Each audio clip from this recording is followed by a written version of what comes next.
Okay, well, aloha and good morning, everyone. Hope everyone had a wonderful time at the welcome reception with the stunning views for sure, and luckily the weather turned out great. Obviously, this is a policy summit that we do every year, thanks to Senator Hirono and her team. And this year, we have an incredible lineup of speakers. So thank you so much for securing them, and we look forward to the conversation. And of course, mahalo to our Honorary State Chair, Senate President Kochi, for your support. At this time, I'd like to recognize our sponsor for this policy summit, Jill Lowry, Executive Director of Anainaho Community Park and Kauai North Shore Resilience Hub, to provide brief sponsor comments.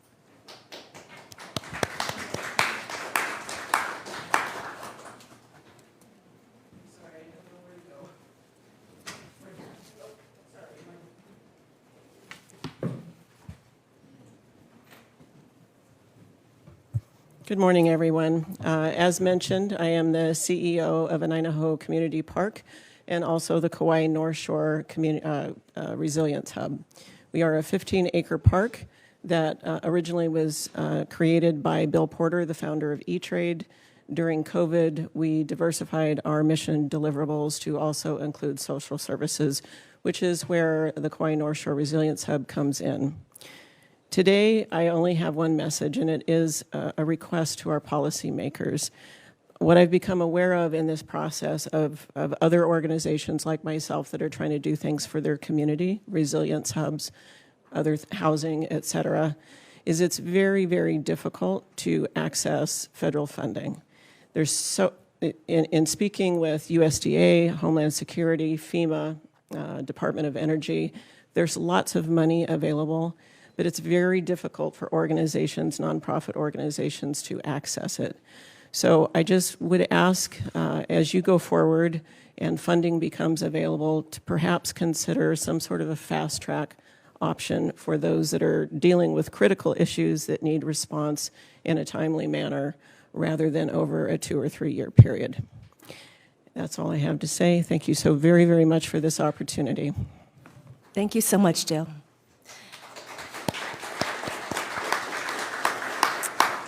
And then also Kalani from the Hawaii Tourism Authority, who has been very supportive of Hawaii on the Hill initiative.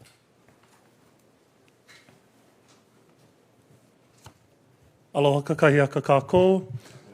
So good to see you all this morning in our nation's capital. You know, I think about our work often back in the islands about how do we create a thriving home for our kama'aina and unique and memorable experiences for our visitors. That work happens through policy, like the conversations that'll happen today. It happens in community partnerships like Anainaho and our partnerships in community enrichment program where we fund those kinds of projects. So really looking forward to today's discussion as we advance the work of all of our people in Hawaii, whether it's at a county level, state level, or federal level. Mahalo for all of your support. Aloha. Thank you so much, Kalani. Okay, at this time, I will turn it over to Senator Hirono. Thank you, Sherry, and good morning, everyone.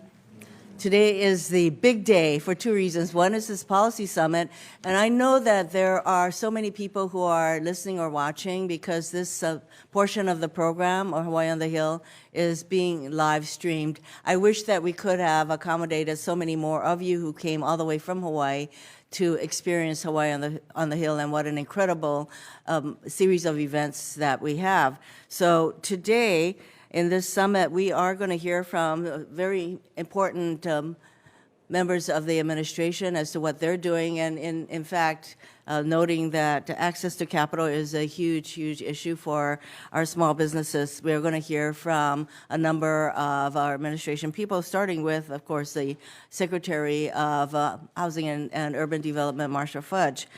So she and others will focus on what they're doing to help our businesses and to help our communities.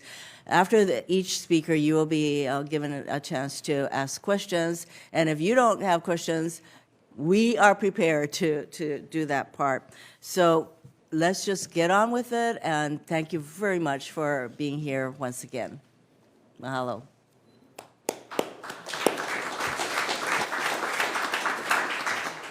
And Senate President, could you say a few words as well? Senator Hirono said, let's get on with it. So 9:30 we start, so let's go. So unusual. I want to be known as the nice, compliant. Yeah, you have to deal with that reputation, right? Anyway, we're all friends here, and so let's get on with it. And Secretary Fudge is out there waiting for her time, and we can call her in and have her start. But before that, I do have some introductory remarks. Secretary Fudge, I want to make some introductory remarks about you. And this is being live streamed because we literally have hundreds of people who came from Hawaii, hundreds of business people, and we couldn't fit everybody in here, so we are live streaming. So we are going to hear from Secretary of Housing and Urban Development, Marcia Fudge, about the Biden-Harris administration's work on particularly focusing on affordable housing, a perennial issue for those of us in Hawaii. She was a mayor before and later a congresswoman. I served with her. Secretary Fudge has spent decades fighting to lower costs for working families and ensure everyone has a safe and affordable place called home. At HUD, Secretary Fudge is working to end homelessness, put an end to discriminatory housing practices, and help more Americans become homeowners. A big, big aloha and mahalo to you, Secretary Fudge. Please take it away. Good morning, everyone. Thank you for the introduction, but let me also say that your senator and I used to sit next to each other on the Education Committee.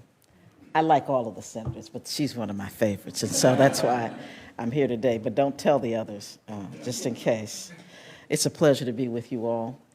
I'm looking forward to spending some time with you in July, actually, when I will be visiting. Thank you for that. Coming to Hawaii means a lot for us. Well, we have some issues there that I think that we need to discuss, as well as I've had an opportunity to talk with your governor about some of them as well.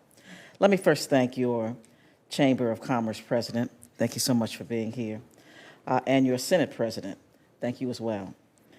This is a long way to come from Hawaii, so I know that it's important for you to be here, to come this far. We know that housing is an issue. Housing is a crisis every place in this country, but it is particularly acute in Hawaii. Affordable housing is something that we are trying to figure out how we can be helpful as we go forward, but we do know that in this country today, we are short about 3.8 million houses. 3.8 million. We know that by 2025, Hawaii is going to need 50,000 new housing units. What is happening, and you know what the problems are, people are being pushed to a point where they're spending as much as half of their resources on rent or mortgages, can't live in neighborhoods of their choice, where their children can go to good schools, where they have access to work. Please excuse my voice, the allergies are. So one of your staff told my team, Senator, that eggs are always $9 in Hawaii. So the cost to live in Hawaii, it is the most expensive state in the United States to live, which makes the problem even worse. So what we are doing is trying to find ways to assist by creating the opportunity to build new homes.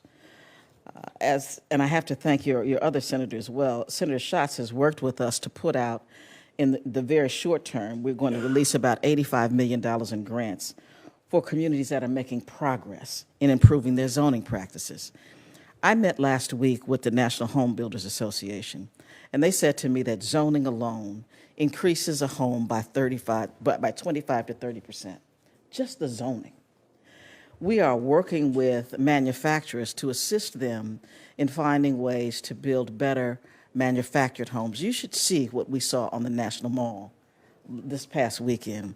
The innovation is something you can't imagine. You walk in these homes, you don't know that they're factory-built homes. You don't know that they're manufactured homes or 3D homes. You have no clue what is happening today with technology. So we're trying to find ways to encourage and to fund some of the innovation and technology that is going on today. We want to make sure that your resources in your states and our communities are more flexible. So we're trying to use the resources that Congress gave us from the American Rescue Plan and from for climate change, from the Inflation Reduction Act. We're trying to use resources that we know are available to assist your communities. We have made low-income loans available through your housing finance agencies. We are working with CDBG resources. We are doing all we know how to do to be helpful.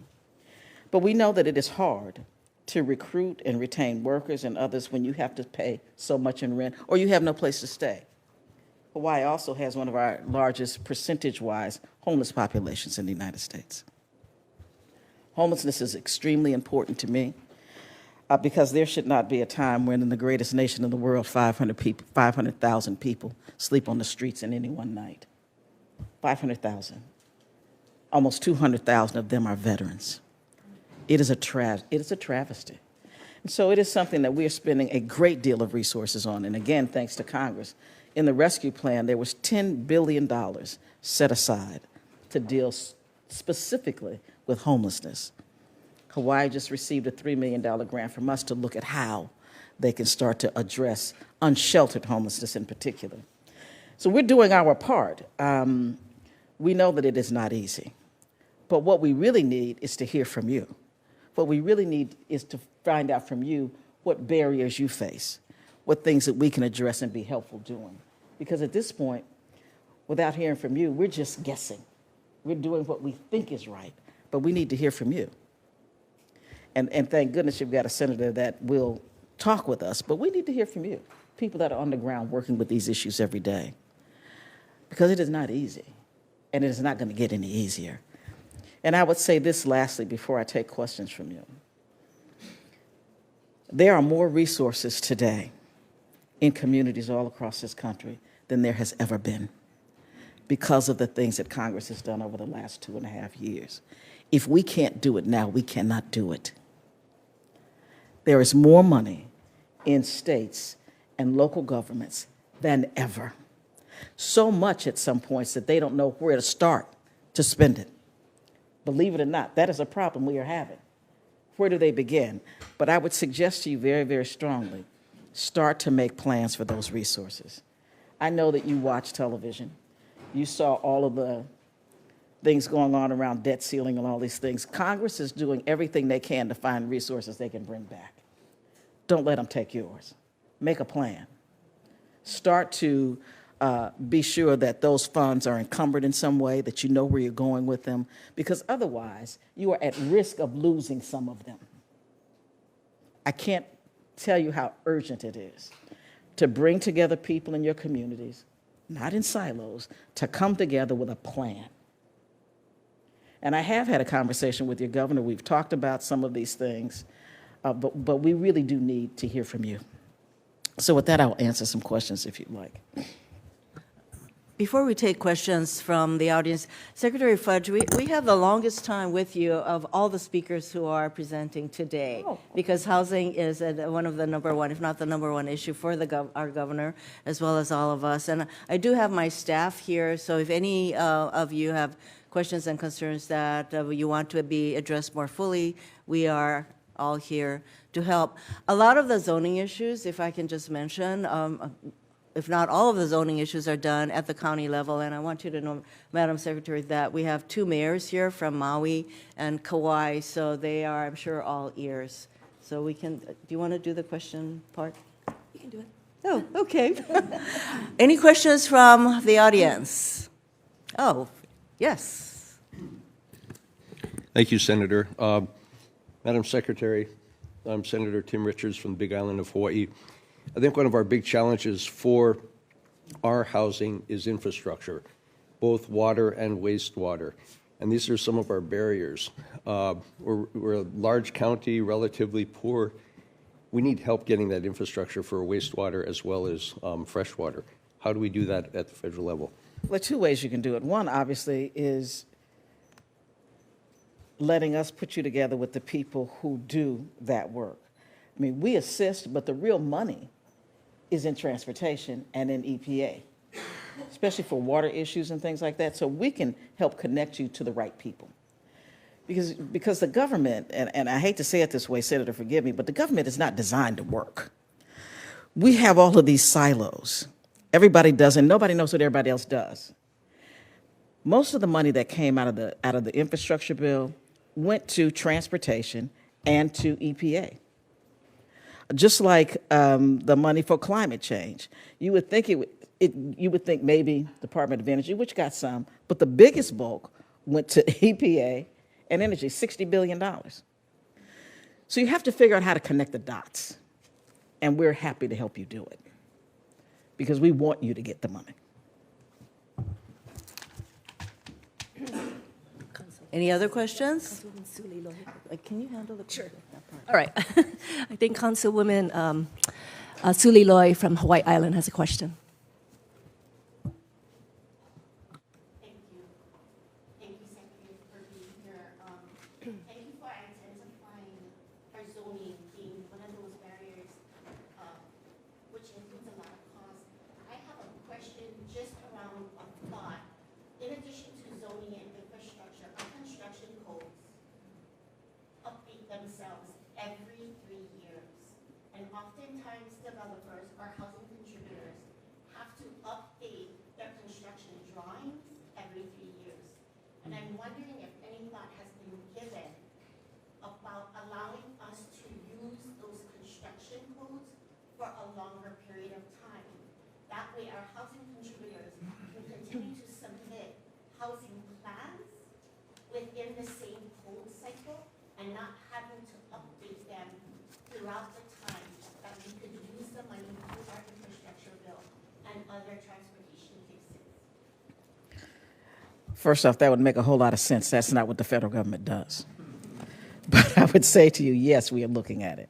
We know that codes create a major problem and a major barrier to building, especially when you start to look at, not only do we have codes, but the Department of Energy has codes about what the energy efficiency should be.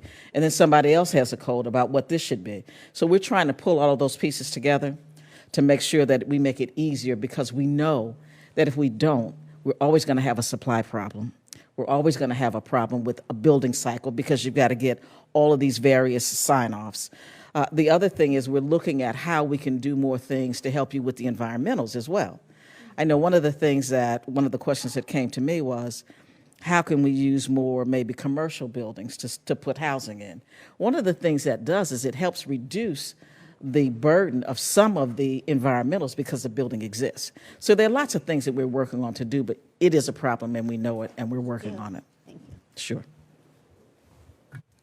Mahina from HTA. Secretary, thank you so much for being with us today.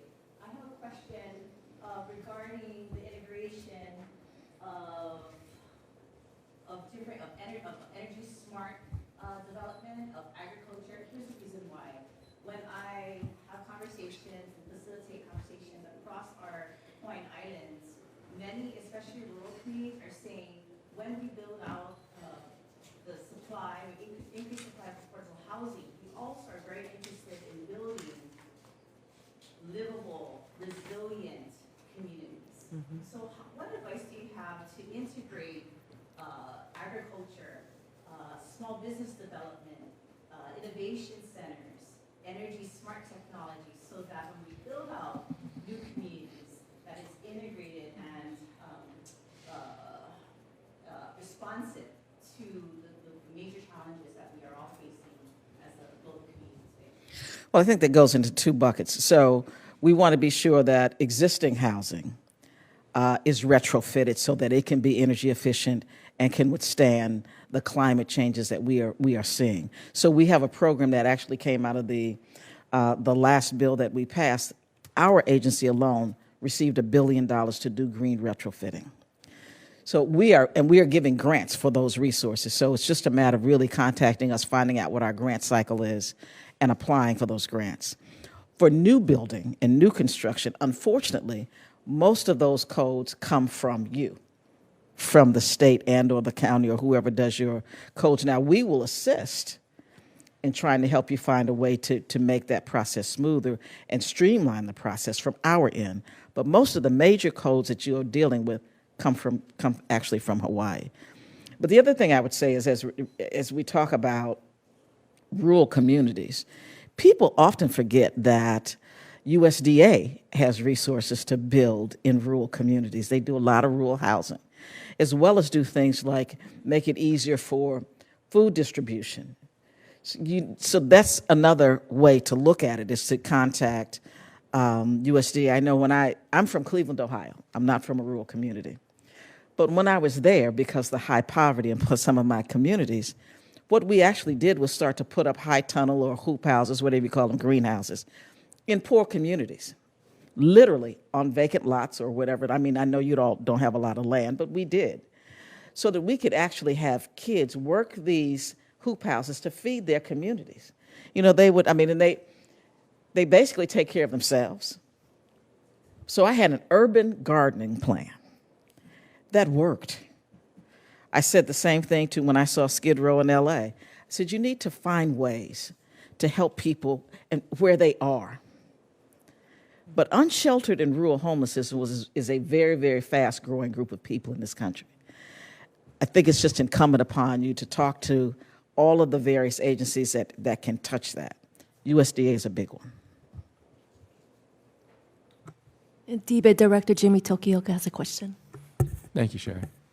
Secretary Fudge, thank you for being here, and thank you for giving us encouragement from Hawaii that you understand the struggles that are happening in Hawaii. You know Hawaii has the highest housing issues, affordable housing, homelessness, and the like. So in Hawaii, you have a lot of developers that look for the low-income tax credit, the LIHTC tax credit. Is your office considering any additional funding or changes to the program so that developers can have more incentives to build affordable housing throughout the state of Hawaii? Actually, we do assist with low-income housing tax credits. It actually comes from Treasury, though. But what we do is, in our last budget and in our last meeting with some of our senators, we are encouraging that they either lift the caps, increase the amount, because we know low-income housing tax credits is big. But the other thing that we did was we have created, along with Treasury, a financing bank through your housing finance agencies that are available to give low-cost loans to developers.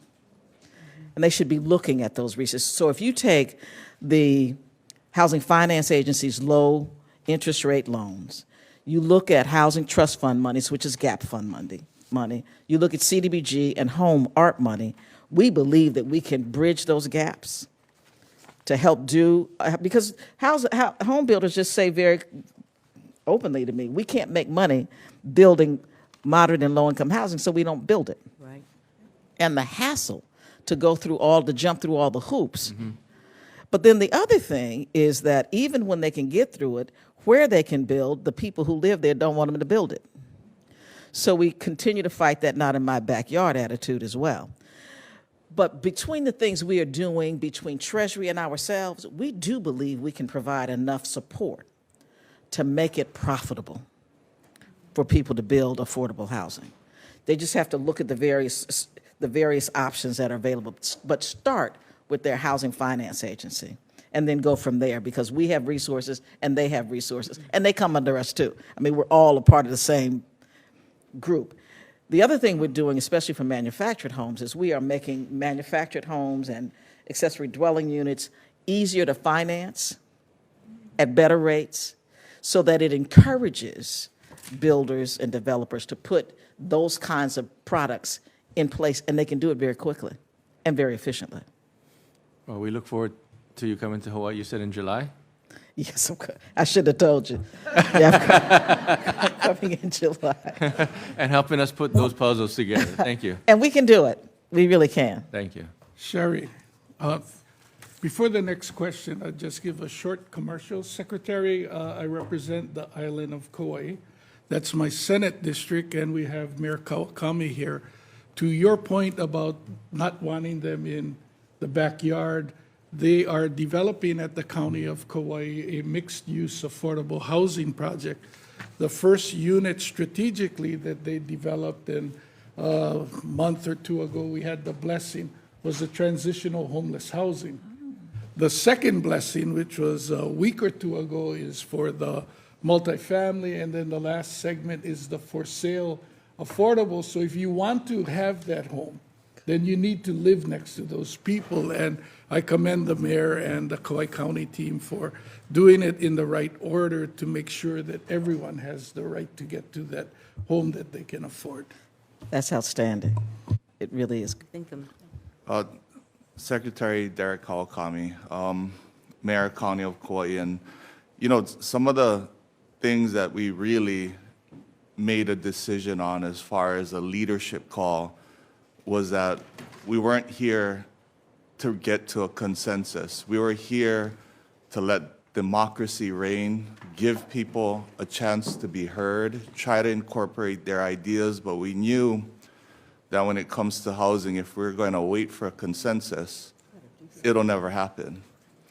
We always said we're going to look out for the greater good of the entire island because no neighborhood is going to want an affordable housing development. And so the secret to this, though, it was working with our senator, our Senate President, former Representative Tokioka, to say that one of the biggest roadblocks for the development is housing is land acquisition. That's where all the value is in regards to supply and demand. So we said we're going to start looking at underutilized state and county property, some of them being parks that are no longer being used anymore, that already have existing infrastructure. And so the state, with Senate President, Representative, and Governor, transferred parcel of property right in the middle of our urban core, which we're able to do our Kealaula at Puoloke. When you're in Hawaii, please come to Kauai. We'd love to take you on a tour on both Limaola, which is going to be our biggest mixed development, where, as Senate President said, we're not going to divide our people based on income bracket. These families are going to grow up the way that we all grew up, which is we had low-income earners living next to high-income earners. Low-income earner families were able to rise up with everybody else. And so I personally want to invite you when you come down to July and host you. And one of the biggest things that we're doing, though, is trying to take back some of our land for public use. Is there any funding for land acquisition under some of your programs? First, let me just say thank you for your courage. It takes courage to do what you did. Most people don't have that kind of courage. Secondly, as it relates to acquisition, it depends, I would say. You should talk with one of our people, and we'll make sure that we get, Peter will, my team, raise your hand so you know who they are in this room. So Peter's sitting here, and he'll have some conversations with you about it, because it depends on what kind of project you're talking about. I mean, we don't just give you money to just go out and buy land. But, so, you know, it depends. But the other thing I'd say is that don't ever forget that there are funds, thanks to your senators, that are set aside just for Native Hawaiians, just as we do for Native Americans. So there are some set-asides in some of our funding that is specific to Hawaii. But Peter will touch base with you. So somebody in the back with I believe there's a question from Jill.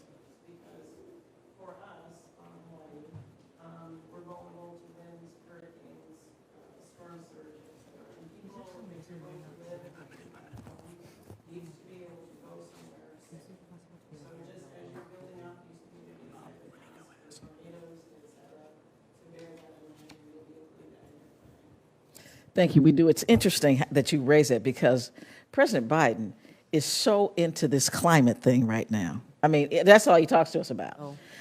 So he is determined that we're going to do it right, that we're going to get it right. And you're right, communities like yours, but there are others. Some communities are prone to flooding, some to high winds, some to tornadoes. But we are looking at those particular communities and trying to overlay what we can do to make them more resilient.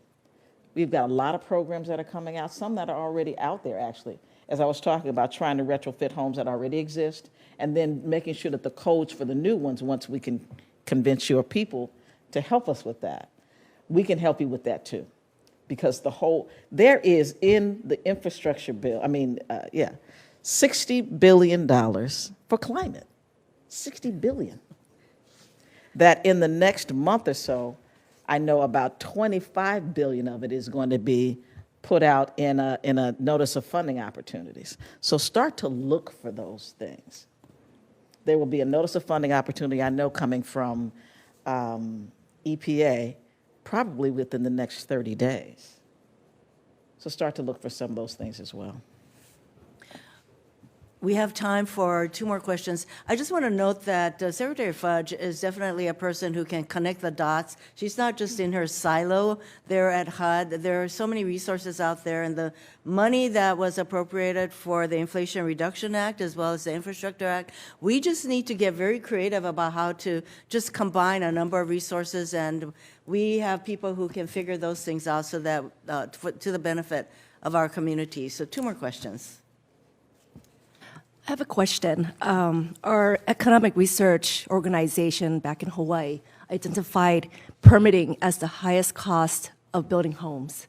What is happening right now in permitting reform on a national level and your role in that area?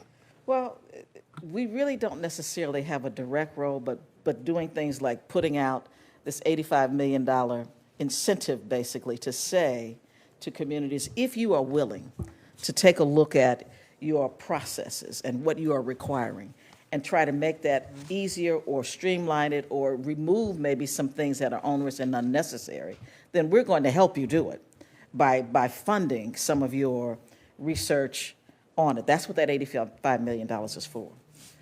So we believe that it is going to make a difference. I mean, it's a lot of money. I mean, just to think about, all we're saying to you is look at what you've been doing all this time and see where you can make it better. And we don't think that that's too much to ask.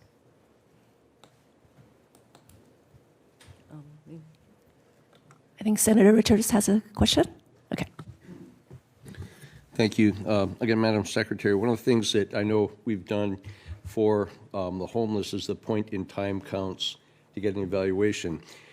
And I can't speak for the rest of the nation, but I know on the islands, culturally, we have multi-generational households. So technically, there is a roof over their head. But we use these statistics to make determination for national policy. And I'm not sure that Hawaii is represented well enough in those statistics, because I fear we house our people because we take care of our people. Is that considered, and is it a problem in the rest of the nation? Well, it is a problem in the rest of the nation. Certainly, we are looking at how the point-in-time count is. We believe that count is lower most of the time than it should be. The problem with it is that we're trying to find a better way to do it, and at this point, we've got some people giving us some various things that they think will work better. But that's what they've been doing for so long, that just like I'm asking you to take a look at what you're doing, that you've been doing a long time, we need to do it too. Because we don't believe that the numbers are where they should be. But it also affects our funding. It affects census. It affects so many things, and our numbers don't look good. For this last year, they're probably going to be higher. And they're still, we believe, an undercount. So we're looking at, but it's hard to count somebody who's sleeping on a couch in their cousin's house or their parents' house. They may, in fact, be homeless. But if we never can find that person because they are couch surfing, then it's hard to count them. If you got a suggestion, I'm certainly willing to take it. Thank you. So I'm kind of dying to ask this one little question, though. You mentioned sort of in passing the use of commercial spaces for housing. Is there a little bit more that you want to tell us how that can be done? Because I think there are developers in Hawaii who are putting condominiums in office buildings, for example, now. How can we, make that a more supported effort? Senator, I wish more people would do it. As I said, it cuts down on a lot of the requirements because most of those requirements have been met. It is property that is already in place, so they already have infrastructure. They already have so much to make it easier and faster. And the buildings are constructed very, very well as a general rule. You don't have to worry about more land. It is something that I am hopeful more and more people will do because it just makes a lot of sense to do it, whether it be low income or upscale. In Ohio, years and years and years ago, I'm from a steel community. We did a lot of warehousing, a lot of manufacturing. So we had all these vacant warehouses. All of them are now condominiums. All of them. They're normally located in a good place, either on transportation lines or in the heart of the community. It is an outstanding way to do housing and to do it quickly and safely and efficiently. And I'm glad you asked about it because it's something that we promote. As a matter of fact, in July, I'm looking for the date right now. I think it's July 25th. We are having a program, a webinar. Oh, here it is. Our Office of Policy Development and Research is going to host an office to residential conversion event on July 25th. So if it's something that you're thinking about and you believe that it can work for you, please reach out to us. It's July 25th. And if I might, Senator, let me just say this. I know that we have an awful lot of problems in this country with housing, but I feel good about where we are because at least we know what the problem is. We are working on the problem. We're pulling people together. This is not your community, this community. This is an all-in right now. If we don't have an all-in, we can't solve homelessness, which is a major problem. We can't get people to live in communities where they can get to work or where their kids can go to a decent school. So, but I feel good about where we are. I feel good because the Congress in its wisdom has given the resources that we need.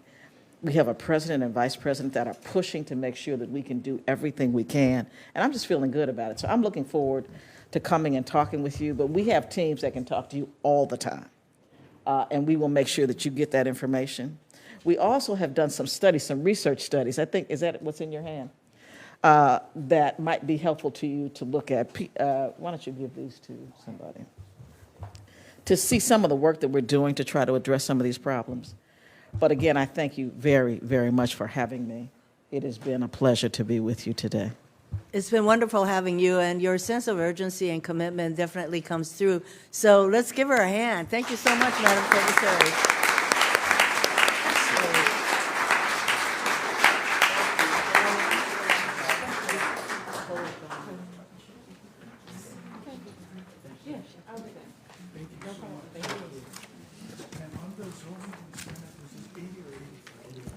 I think, especially for Honolulu, it's the turning office spaces into housing is a really intriguing proposition. So I'm definitely going to do my part to get the word out regarding this webinar for all of you.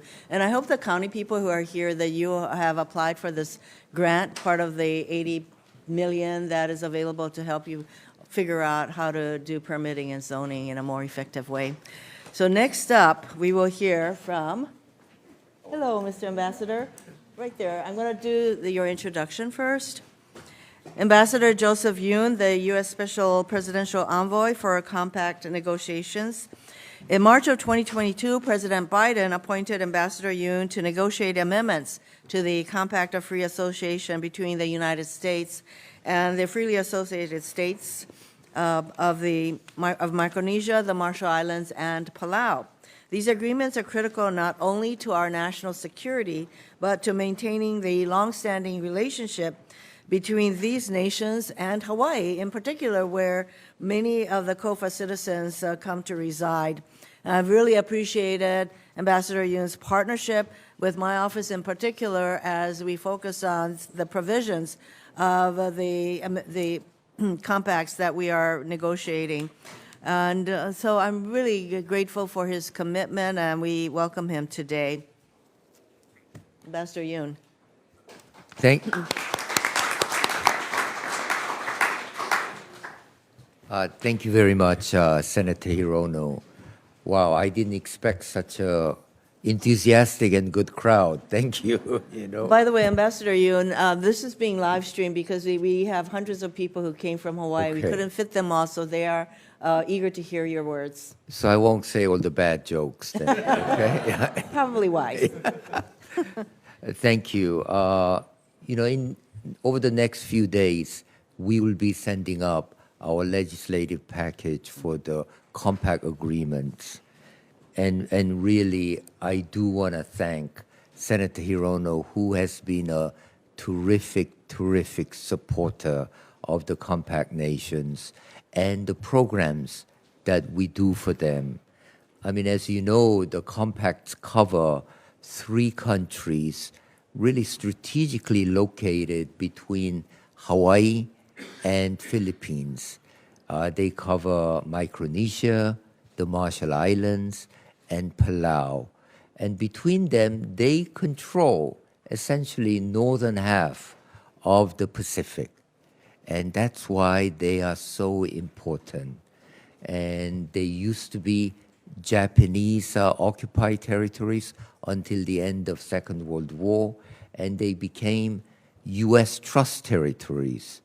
But then they wanted to be independent. And so 40 years ago, they gained independence.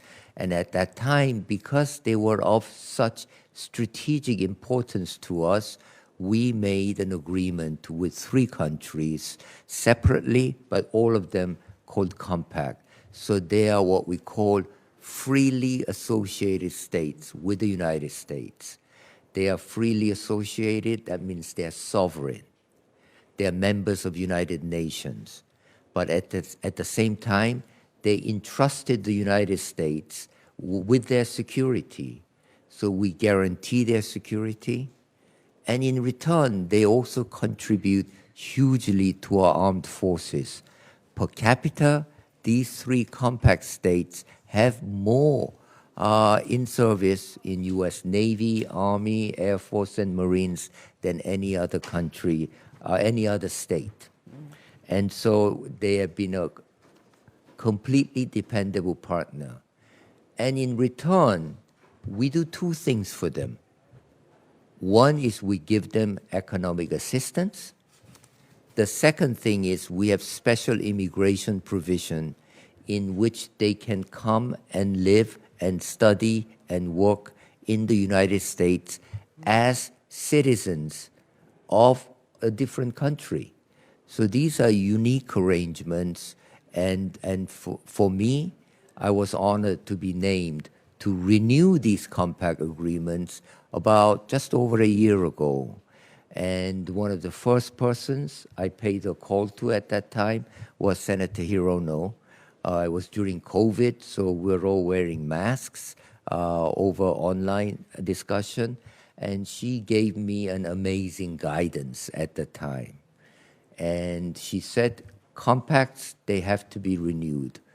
But there are other problems that we need to address. One of them is that their citizens who live in the U.S., a lot of them have been living here a long time.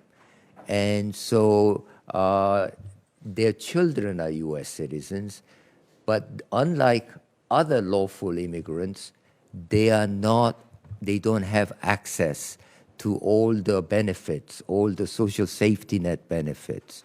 She fixed one of them through Medicaid, extending Medicaid to the compact citizens, but the other half remains not done, which is essentially social safety net programs, programs such as SNAP, programs such as Assistance for Family in Need.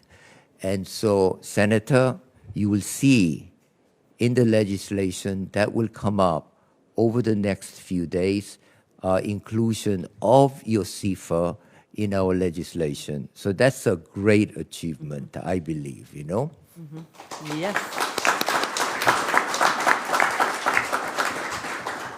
Second item I got guidance from Senator Hirono was on veterans benefits. She, as you know, sits on the Defense Committee at the Senate, and so she has keen interest, as do all Hawaiians, you know, on what what is available for veterans. The problem with FAS, that's the compact state veterans, is that they live overseas, and so they cannot get their health benefits. Yes. They cannot even get medicine. A lot of them have, been in wars like Afghanistan and Iraq. They suffer from PTSD, as well as obviously physical injuries as well.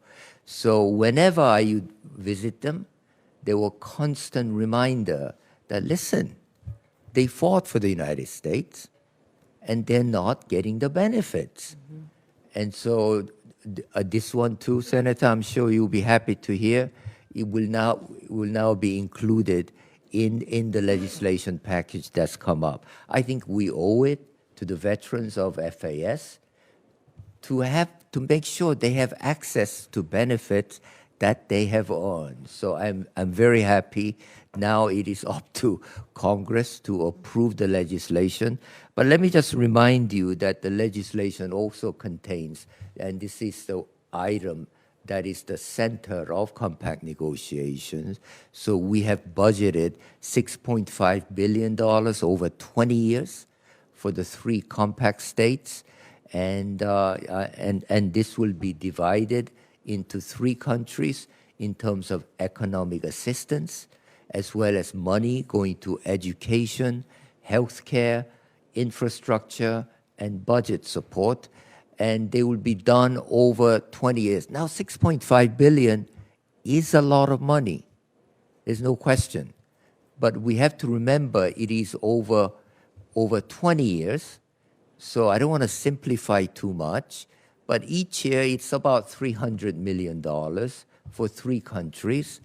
And with that amount of money, we are really getting in our strategic control an area that covers essentially larger than continental United States. Make sure there is no entryway for China.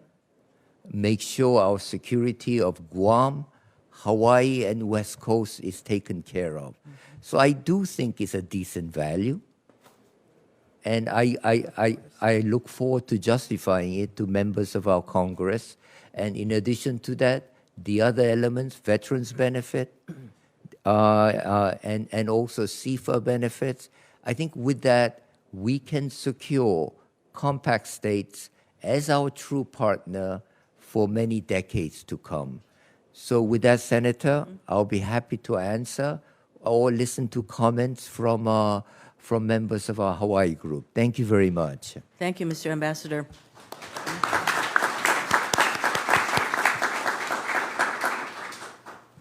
Any questions from the audience? No? Let me say a few things.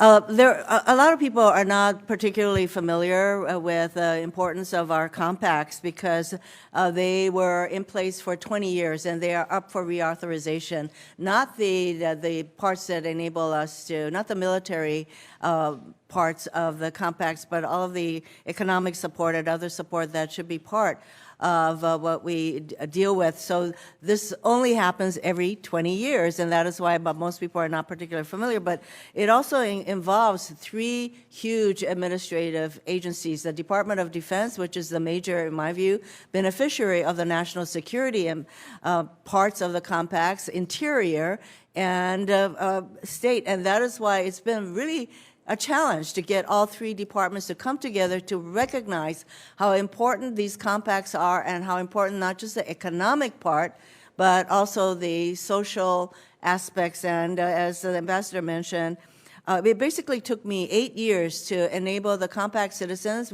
Hawaii has some of the largest number of compact citizens living in the United States, to enable them to qualify for Medicaid. It took that long.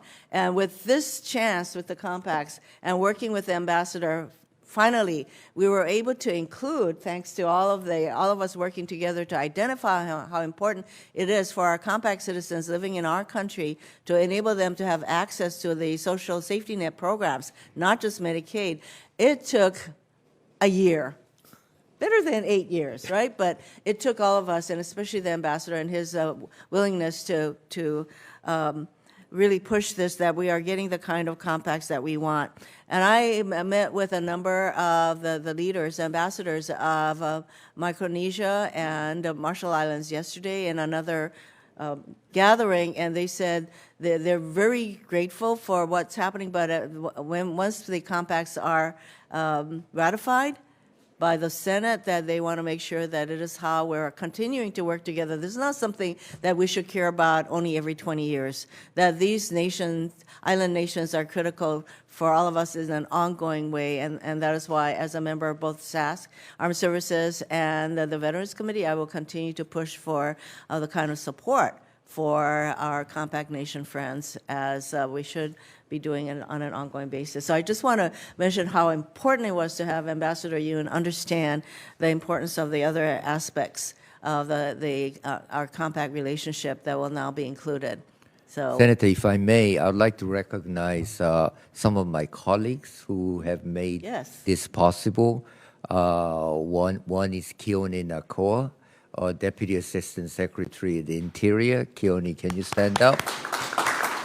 And he is, of course, from Hawaii, and then the other one is Francisco Ben Cosme from State Department. thank you, and I want to recognize Megan from my office. Where are you?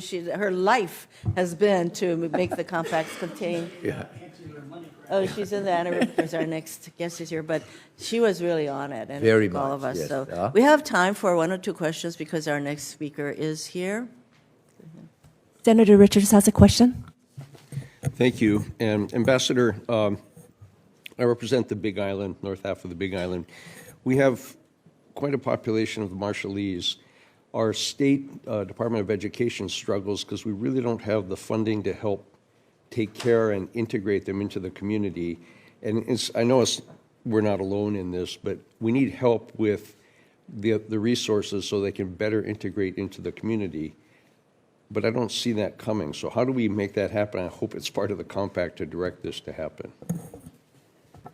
So, Senator Richards, I don't know whether this would address your question, but in our legislative package, we're making sure things like Pell Grants, all the education programs we provide in the United States, which will be, as well as work-study programs, and all those are continuing to be available.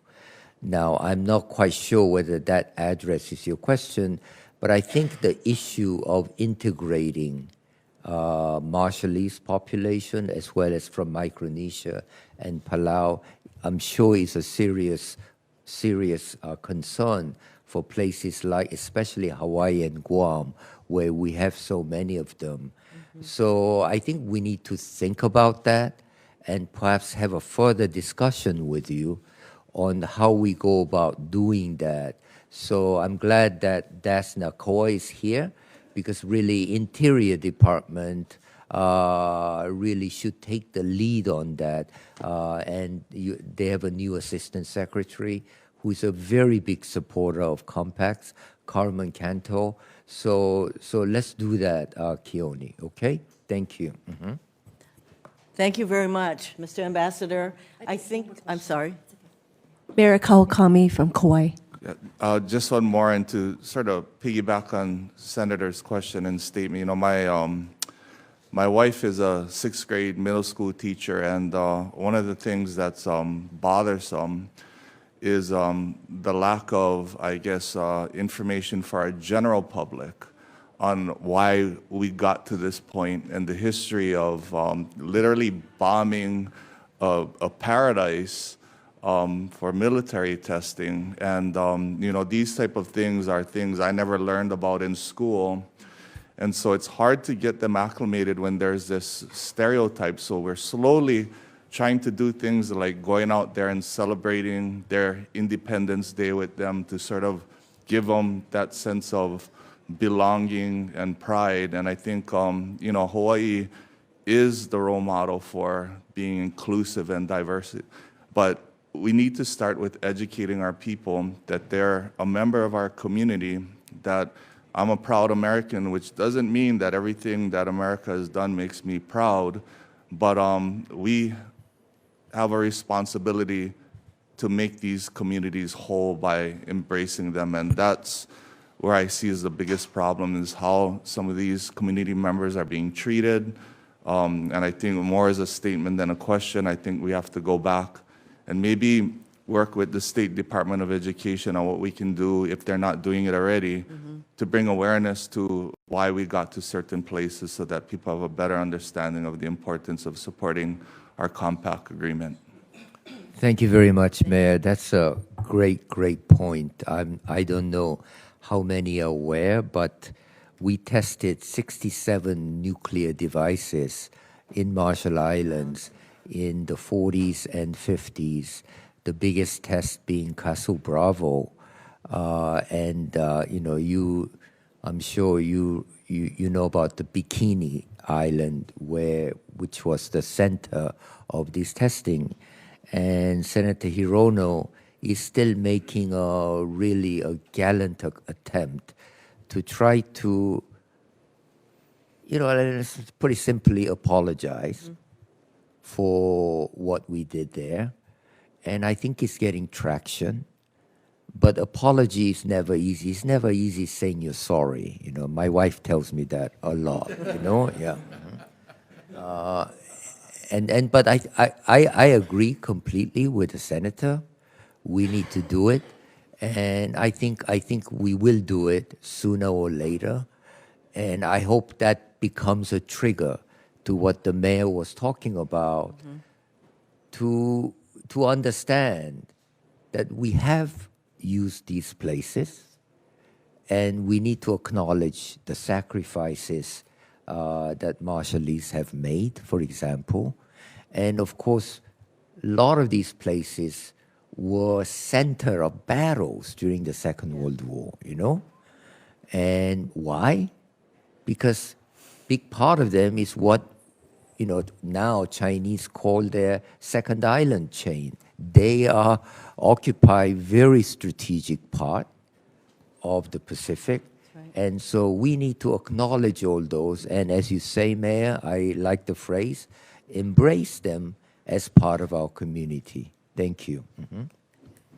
Mayor Kawakami, thank you so much for those words. And yes, I think this is a call for all of us to be very intentional about working with and supporting the Compact Nation citizens who live in our state in particular. Thank you so much. Mahalo, Mr. Ambassador. Thank you.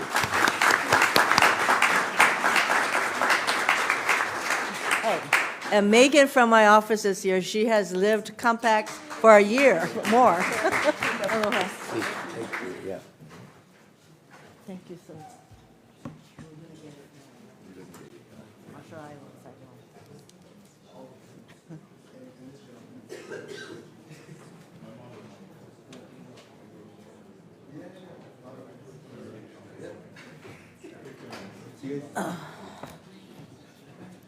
So while we wait for Senator Bozeman to come, he's in the anteroom.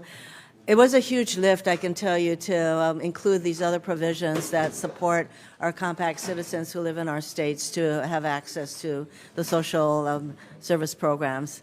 It really took a lot of effort on Megan and everybody else's part to get this in there. But we're not over. It's not over yet. We're still waiting for the provisions.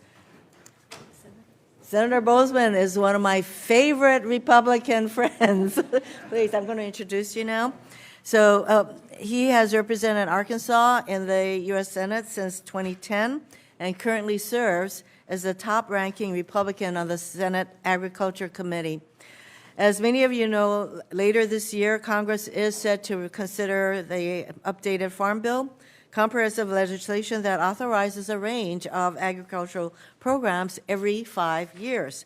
This bill will be extremely important for Hawaii's agricultural producers, and as ranking member of the Ag Committee, Senator Bozeman will play a major role in crafting this legislation, and today he'll share more about his priorities for the Farm Bill and his outlook on ag policy more generally. Please, everyone, welcome Senator Bozeman. Thank you all, and thank you, Maisie, for inviting me. When I was in the House, we were together, and we were neighbors in our office space. And so we had the opportunity to get to know each other very, very well, and we appreciate the great work that she does here representing you. You can be very, very proud of her, and she's not only a great legislator, she's a good person, which is really important. So anyway, thank you for having me. I'm kind of intrigued, with Hawaii agriculture. Let me tell you what we're doing with the Farm Bill, and then what I'd like to do is really answer any questions that you've got as to what you feel like we need to be doing. So we have been in the listening phase. We've had many, many hearings here in Washington. We've had field hearings. I volunteered that I would come to states, if people wanted me to come and do listening tours. We're trying to, Senator Hirono has invited us out to Hawaii. We're trying to get that worked out. But I've been to many, many states. I think I've got 15 or 16 left. And it's really interesting, as you go out and about, you hear lots of different things, but really, you've got the basic things that you hear every place. I always learn something new. And farm bills are not about Democrats and Republicans. It's really unique in that way. It's very bipartisan. It's more about regions of the country. Hawaii has different needs than California or Arkansas or whatever.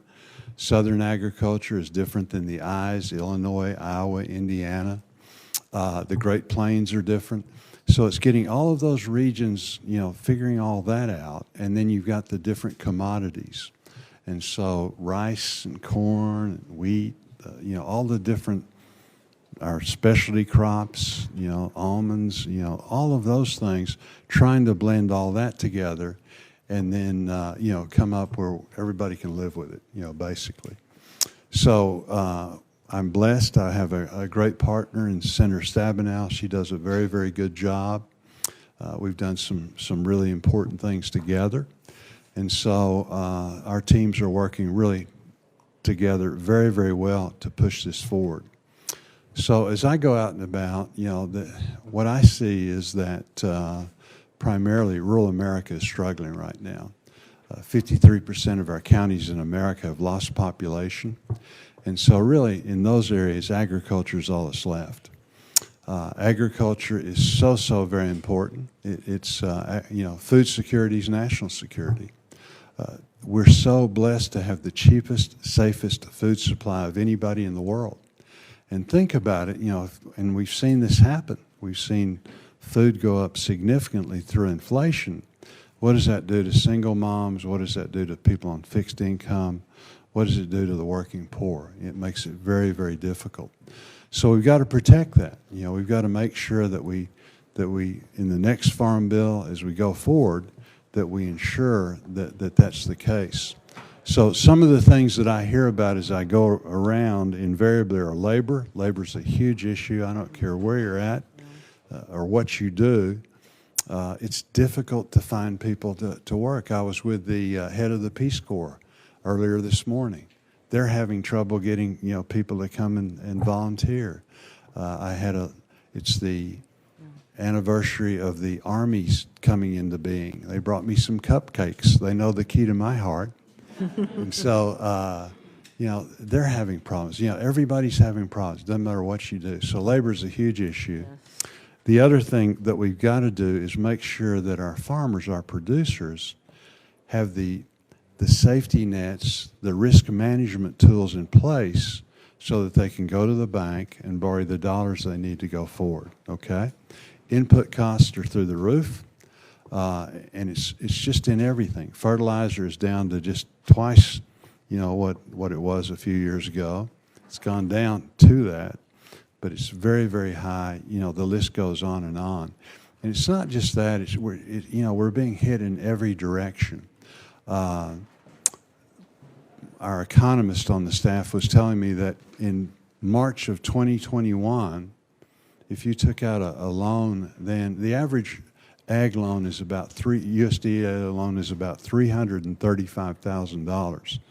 There's a lot that are a lot higher, some that are smaller, but the average is about $335,000.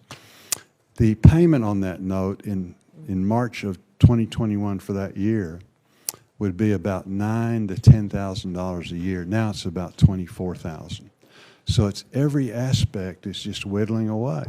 So we've got to make sure that we get the risk management tools, you know, ARC, PLC, crop insurance, all of those things, so that farmers can manage the risk. A lot of the information that that's based on goes back to 2012. The world is very, very different now than it was then. It's very different than it was a couple of years ago. So that's really important. Conservation, you know, is always a big issue. There's lots of conservation dollars that'll be in the Farm Bill. And then the other thing that is so important, and it doesn't matter if we talk about productivity, we talk about climate, all of the good things that need to be done, research is really a very, very major component that we've got to somehow figure out how we can get some more dollars there. That's the answer. When we talk about labor, mechanization is a good thing. When we talk about climate, you know, having the tools that you need to measure very precisely what you need to be putting on your, you know, whatever you're producing, that makes the farmer more efficient, you know, reduces their cost, increases their productivity, and again, it's good for the soil, it's good for the water, it's good for the air. So again, those are the things that we hear as we're out and about most. So I'll be glad to answer any easy questions. I need your help in passing a farm bill. It's so very important for our country. It's so very important for our states. And again, is really all that's left in rural America. But we're working hard. Macy's been a great champion, and again, we appreciate your help. Now, any easy questions for me? This is your chance to grab me by the lapels. Let's go to the Representative Kirsten Kahaloa from Hawaii Island. Yeah. Thank you, Senator, for being here. We appreciate all your work on the Farm Bill, and we know that our congressional delegation has been listening to the voices of our community and members of our state legislature to work on incorporating indigenous agriculture and focusing on how do we support the growth of more indigenous crops, indigenous farmers farming, to help with labor shortages. Can you talk a little bit about what you see moving into the Farm Bill for indigenous agriculture? And a little backup question is, how do we also support indigenous crops being ensured that we can afford to put them on our school lunches? And what does that look like so that we're buying local and sourcing local into our school lunches, especially if it's cultural food that's important to our communities? Right. Thank you. No, I think those things are very, very important, and certainly, you know, different regions, you know, have different needs. Our country is so diverse. That's a good thing. I think, you know, getting indigenous people involved, it's the same problem we've got, period, of getting young farmers, people that want to get into farming. Right now, the average age of the farmer is 58 years old. Mm-hmm. And again, it's like I was talking about with labor. You know, we've got a demographic problem. We've got an aging population. Most of us are baby boomers, or a large percentage. And I'll give you another example. In Arkansas, 40% of the healthcare providers, and this would be true in Hawaii or any place else, are 60 or over. So what do you do in 10 years? You know? So we have an aging population. Young people now, my wife and I started dating, and my wife really enjoyed meeting your husband at the spouses lunch yesterday. He invited her to the event later on today. She's coming because of him. But anyway, we started dating when I was 16. You know, people don't do that anymore, you know, and so now they're getting married much later. They're having fewer children. But when you're talking about land values, and I don't know what the land values are in Hawaii, but I suspect they're very, very high, very high. And yet you get into Iowa and places good farmland, you know, it's $9,000 to $15,000 up. The other problem we've got right now is people are investing in farmland, hedge funds are investing in farmland and gold to beat inflation. And so all of these challenges, so we're just going to have to work and figure out how we can make it such that people that haven't been in farming who want to get in farming are able to do that. And that's really important. It's a big challenge. Yes, sir. Yeah, thank you, Senator. I sit as vice chair for ag for our state, and your comments about food security is national security. I couldn't agree with you more. Mm-hmm. In the islands, for us, land access and tenure, and then water access and tenure is paramount for agriculture to go forward. Also, a component of that is infrastructure for the support of agriculture. What I mean by that is value adding, but also transportation. This is where we struggle. And as Representative was talking about, we have a cultural side. We also have we import 90% of the food we eat, and so we are not secure. No. But the cattle industry manages 25% of our state land mass. We have a large agricultural entity. Nationally, I know our GDP is under 1% from agriculture. In our state, it's actually about 4%. So it's a big deal for us. But we need help with that infrastructure, both for transportation as well as value adding. And then on the front side, the water infrastructure to get us there.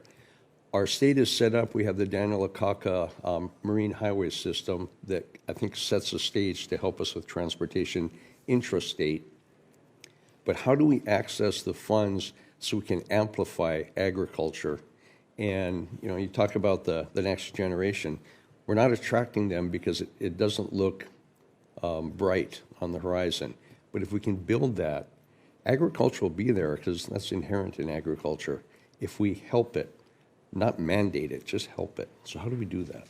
No, I think we do it by working together and really identifying the needs. And you all are in a unique situation of importing most of your food, and there's some good things coming along. Hydroponics are so efficient now and things. So again, technology is a big deal. You mentioned the infrastructure. Right now, we talk a lot about climate, rightfully so. But I think, things like having, good waterways, good transportation, all of that goes back together with that in regard to efficiency. So we're just going to have to, I think the key is going to be us working together. And like I say, you all are in a situation where you're, compared to a lot of our states have unique problems. All of our states have problems, but some of yours are unique. So it's just going to take resources. Okay, I know the next question was going to... We'll be glad to work with you. Yeah. Next question wasn't going to be an easy one, so we'll stop there. But time is up, but we want to thank you so much for your time. No, thank you very much. Thank you.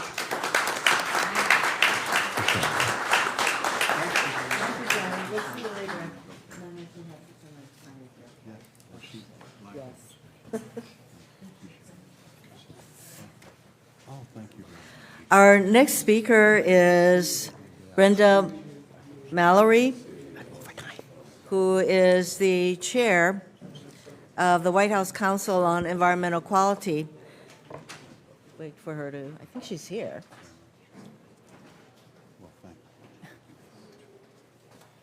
Welcome.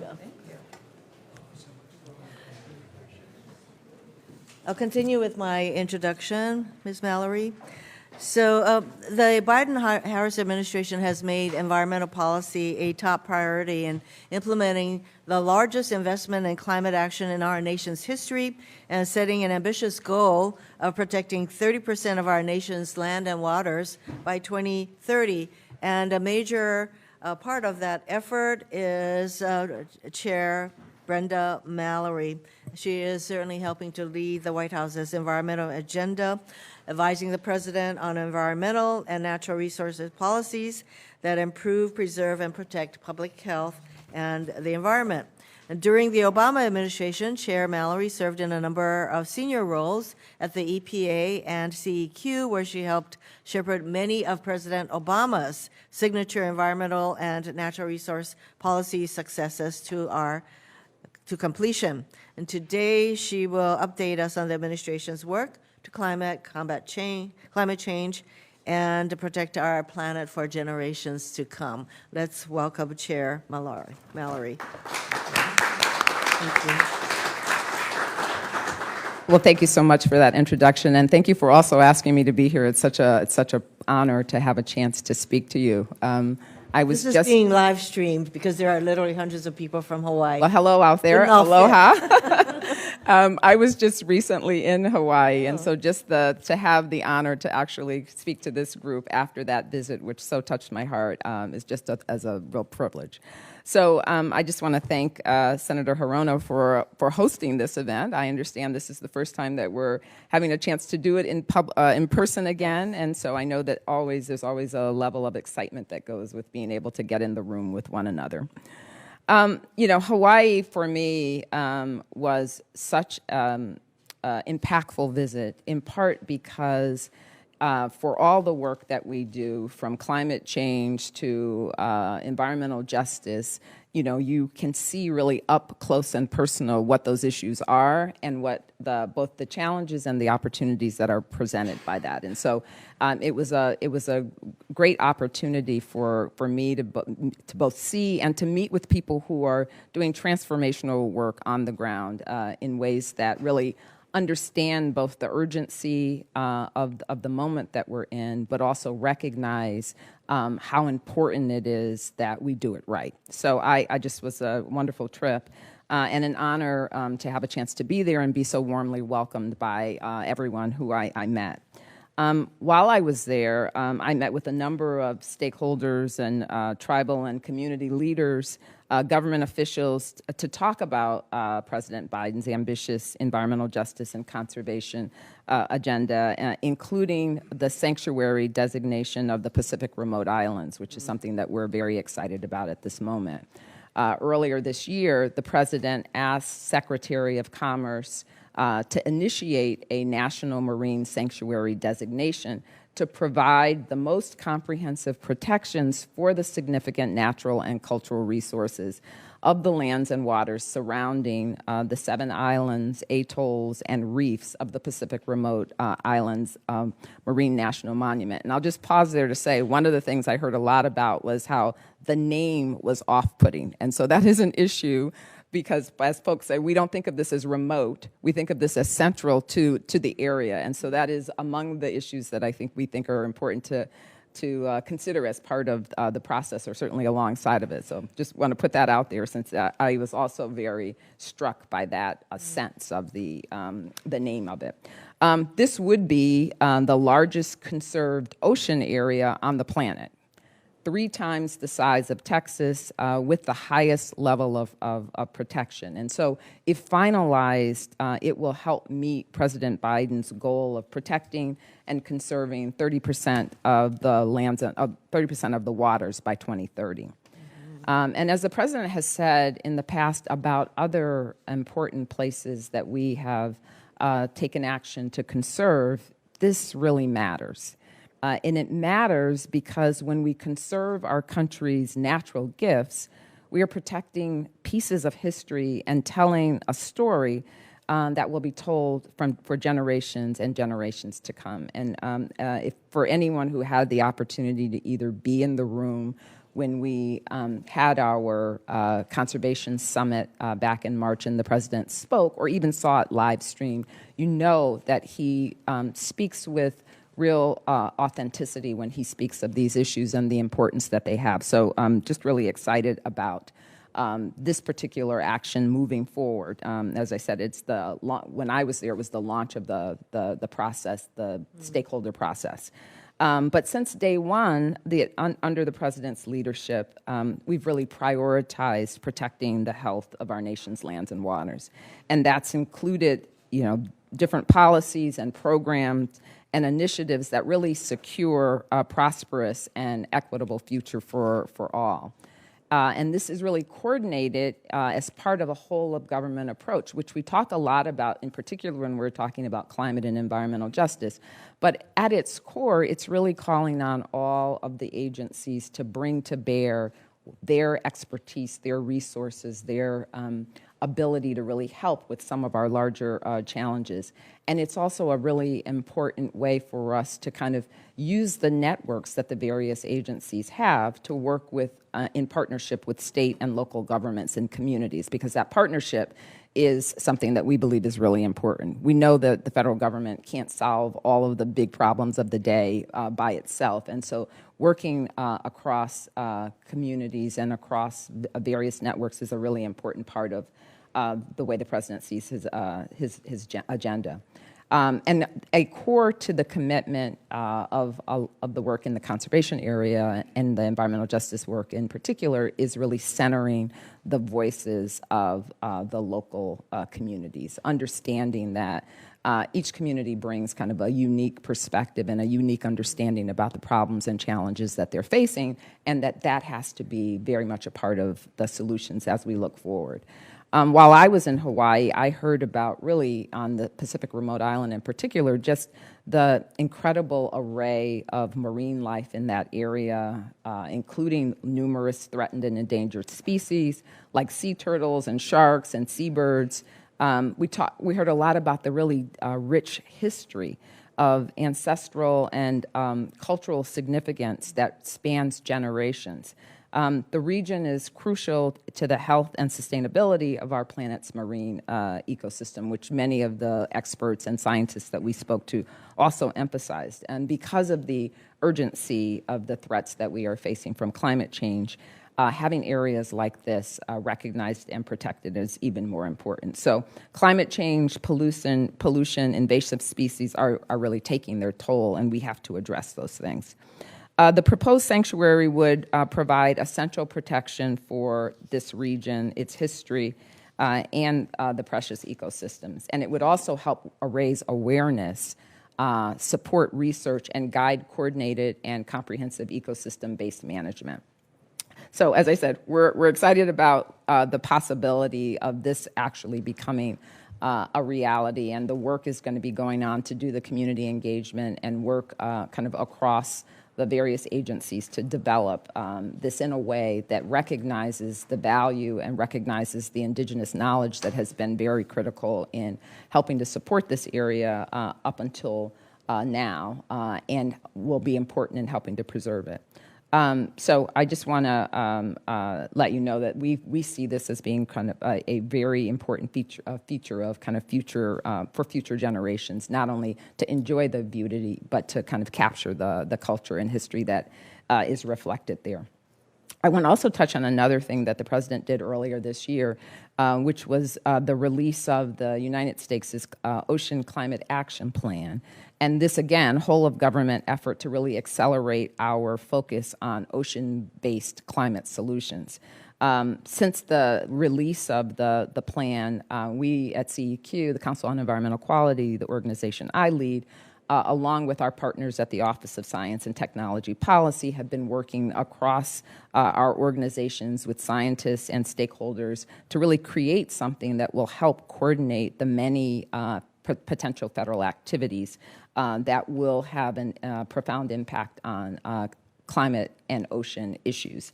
And we believe that the blueprint that we have established is going to be an important leadership moment for the United States across the globe as well, as we move forward to look at how we tackle some of these challenging issues, but also working with our partners across the globe as these issues are all interconnected.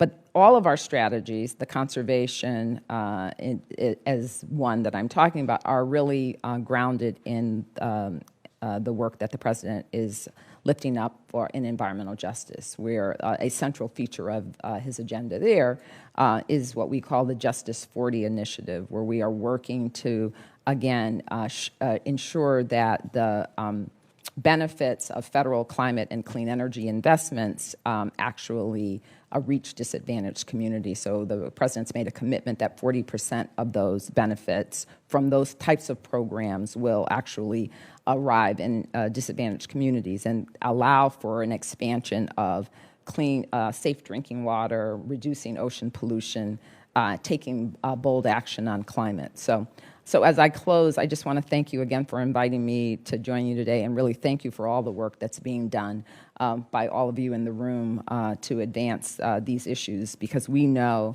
that having a kind of stronger, healthier, cleaner, and equitable environment takes all of our efforts. So I will stop there. Thank you so much. Thank you.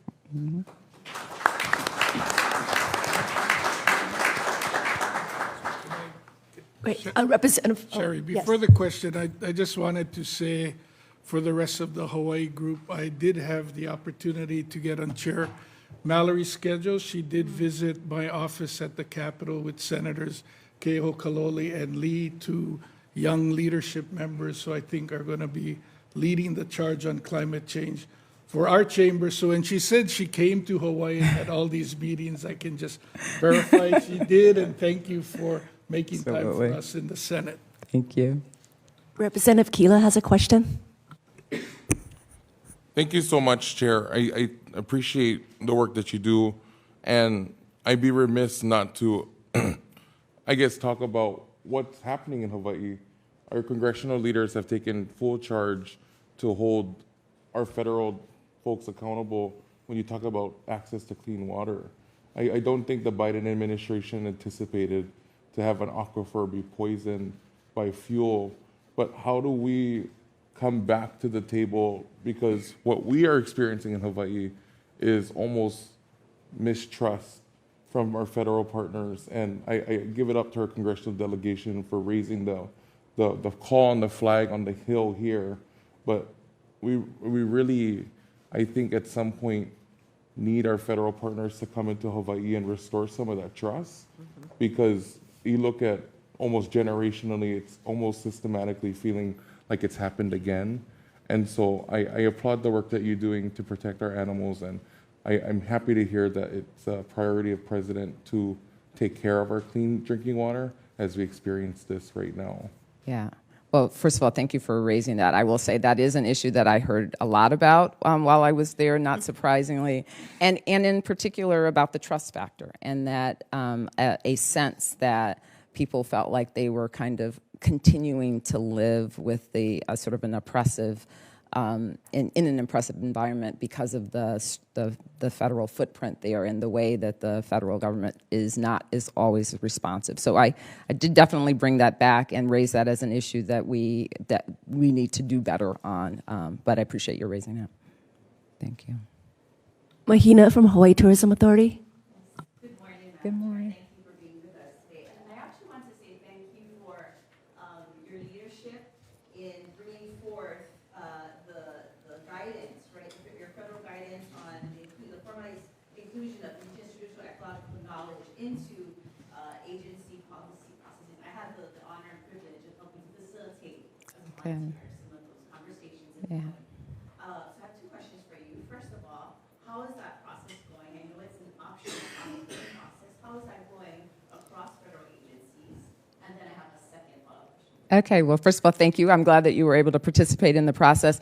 Yeah, I think we view this as a really important guideline for the federal agencies, because as with so many things, the way that the federal government is structured, there's like each little silo that you have to kind of, bridge across. And one of the roles that we see ourselves playing in the White House Council on Environmental Quality is to kind of be that bridge and to show people that there is a path for us to be more collaborative in the way that we work with both each other, but also with our communities. And so the work is moving forward under the guidance, and what we're trying to do is to get each of the agencies to kind of develop mechanisms that we can ensure that we're integrating the importance of indigenous knowledges in all of the actions that we are undertaking. And so, depending on what the agency's actions are, those are going to look a little different, but the theme of recognizing that we don't know everything and that there's a lot of great knowledge that has been there for time immemorial that we have to figure out how to take advantage of didn't mean it to sound quite like that, but to benefit from in a way is very much in front of mind. Thank you. Your staff members, Maxine Burkett, has been such a tremendous leader in Hawaii. Yes. My second follow-up question is regarding DOI land buyback program. I saw, I was reading your website that there is a DOI land buyback program.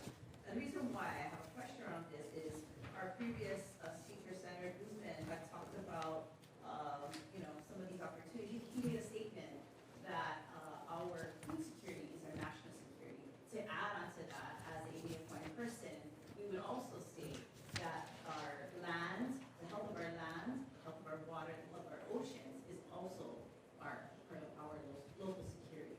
And then finally, so when we were having conversations across our communities, particularly in the regenerative tourism space, folks are telling us the recognition and support for Native Hawaiian traditional ecological knowledge and approaches to biocultural restoration and ecosystems is fundamental and foundational and important.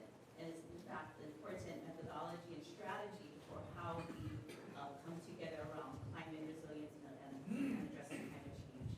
So can you tell me a little bit more about the DOI land buyback programs and how might we access that? Yeah. I mean, I have to say, I'm not sure I know specifically about a specific program called land buyback. I think we could certainly circle back with you on that. But I did want to follow up on your point about taking into consideration the sort of indigenous knowledge, because one of the things that I had the opportunity to kind of see while I was in Hawaii is the work that is being done in part as a result of the Inflation Reduction Act and the funding that's available there to recognize the idea of kind of reef to ridge protection and like what that looks like on the ground. And I know that there is a beautiful Hawaiian word for that I'm not going to try to say, but the reef to ridge concept, which I was able to kind of witness the work that's going on, is the first time that we've actually integrated that into the restoration approach. So I thought that was a good example of trying to make a baby step in the direction of recognizing how important that is. But my staff would be happy to follow up on the DOI question. Jill Lowry, back.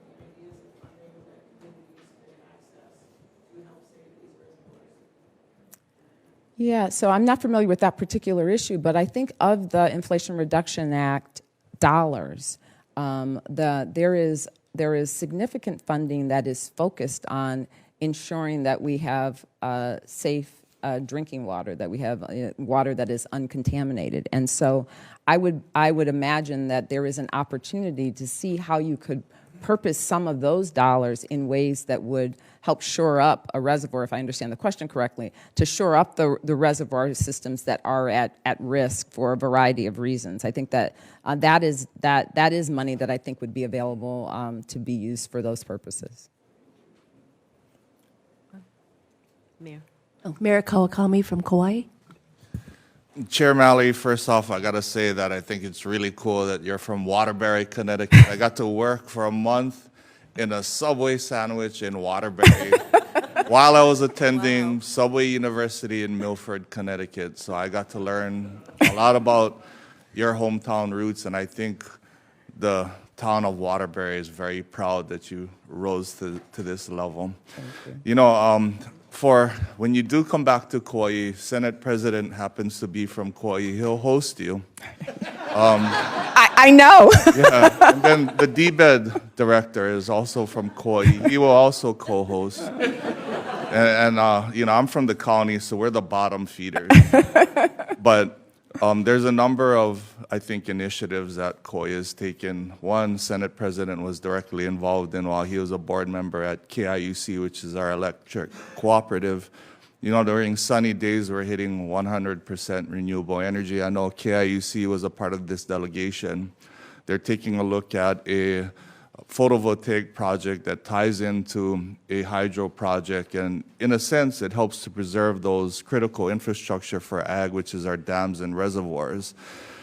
We, I would say, as people of Hawaii and our lifestyle, me being a surfer, are always mindful of our environment. And what you had described is what we would call from Mauka to Makai. And the state has worked with the Congressional delegation to really protect our watersheds. But our unique geography, when it rains, everything flows from Mauka to Makai, which is not a long distance.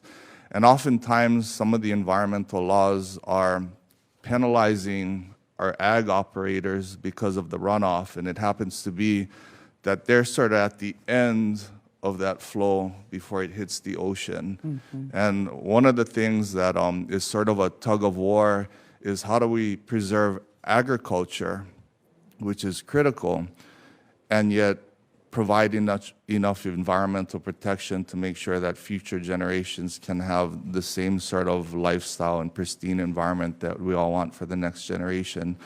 So I think maybe the next time you're in Hawaii and Senate President Kochi and DBED Director Tokioka are hosting and I'm running around for them, come see some of the projects, but then also maybe if there's anything that you can help us brainstorm to protect our environment and protect our ag operators as well. That's one of the things that I hear from our people all the time is how they're afraid of farming because of all the potential lawsuits that are happening. Yeah. Well, thank you so much for that. You won't be surprised to hear that the senator actually told me about some of the work, and particularly the renewable energy approach while I was there, and really impressive. And so it was kind of exciting to hear about it. And we talked about how much Hawaii really is a model for what we're sort of striving for because of things that happened on Kauai. So just wanted to note that. I think the point on ag is obviously very critical. I mean, one of the things that in my brief but very packed visit there, we did also visit with folks who were working in the agricultural field and working in particular to try to move to a direction where we were relying on kind of native plants and using sort of the Hawaii's own benefits in ways that would kind of help with the food insecurity issues and other things like that. And so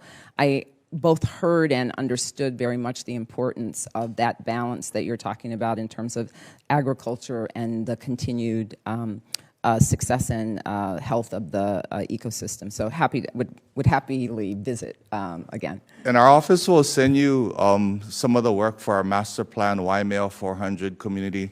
It's a 400-acre community that we developed with the West Side community. In it incorporates ag, housing, and we're restoring a part of the acreage to what we call the West Side Waimea wetland restoration. So we're actually restoring wetlands in areas where our working people are going to be live, work, playing, and growing. Excellent. Thank you so much. I believe DBED Director Jimmy Tokioka has a question. Yeah, I think Mayor Kawakami covered most of it, but he's really learned well because what the three of us have always said is it's better for me to brag about them than for them to brag about them. But what Mayor Kawakami didn't say is he was on the board at KIUC too. We also have one of the vice presidents of KIUC sitting in the audience, and I know we talked about the energy efficiency and the programs that Kauai is doing at KIUC. So my question is, how do you incentivize other utilities to get to where we want to be faster in Hawaii and throughout the country? Yeah. I mean, that's a good and hard question. I in some ways feel like you all probably are better positioned to help answer that than I can offer here, but I'm happy to help brainstorm on that in a different context. I don't have any magic solutions, but I will say that because of the funding that we have available through the Bipartisan Infrastructure Law and Inflation Reduction Act in particular, there are opportunities now to help see how we can use those tools to actually make a difference on the ground. So we'll be happy to talk about how to use those. And Senate President will host you when you come. Yeah. And just so that everyone knows, I know right after you left, I think it was Georgette that took you, was either to Zippy's or to Rainbow Drive-In. So. Yes, that's right. She does want to experience the culture. Thank you so much for coming to Kauai, and we really appreciate the time that you spent. And Mayor, trust me, I tried to get the Mauka to Makai, but Well, thank you so much. Our next speaker is here, but thank you so much for your Thank time. you. Really Absolutely. appreciate it. I appreciate you, Chair Valerie. Bye-bye.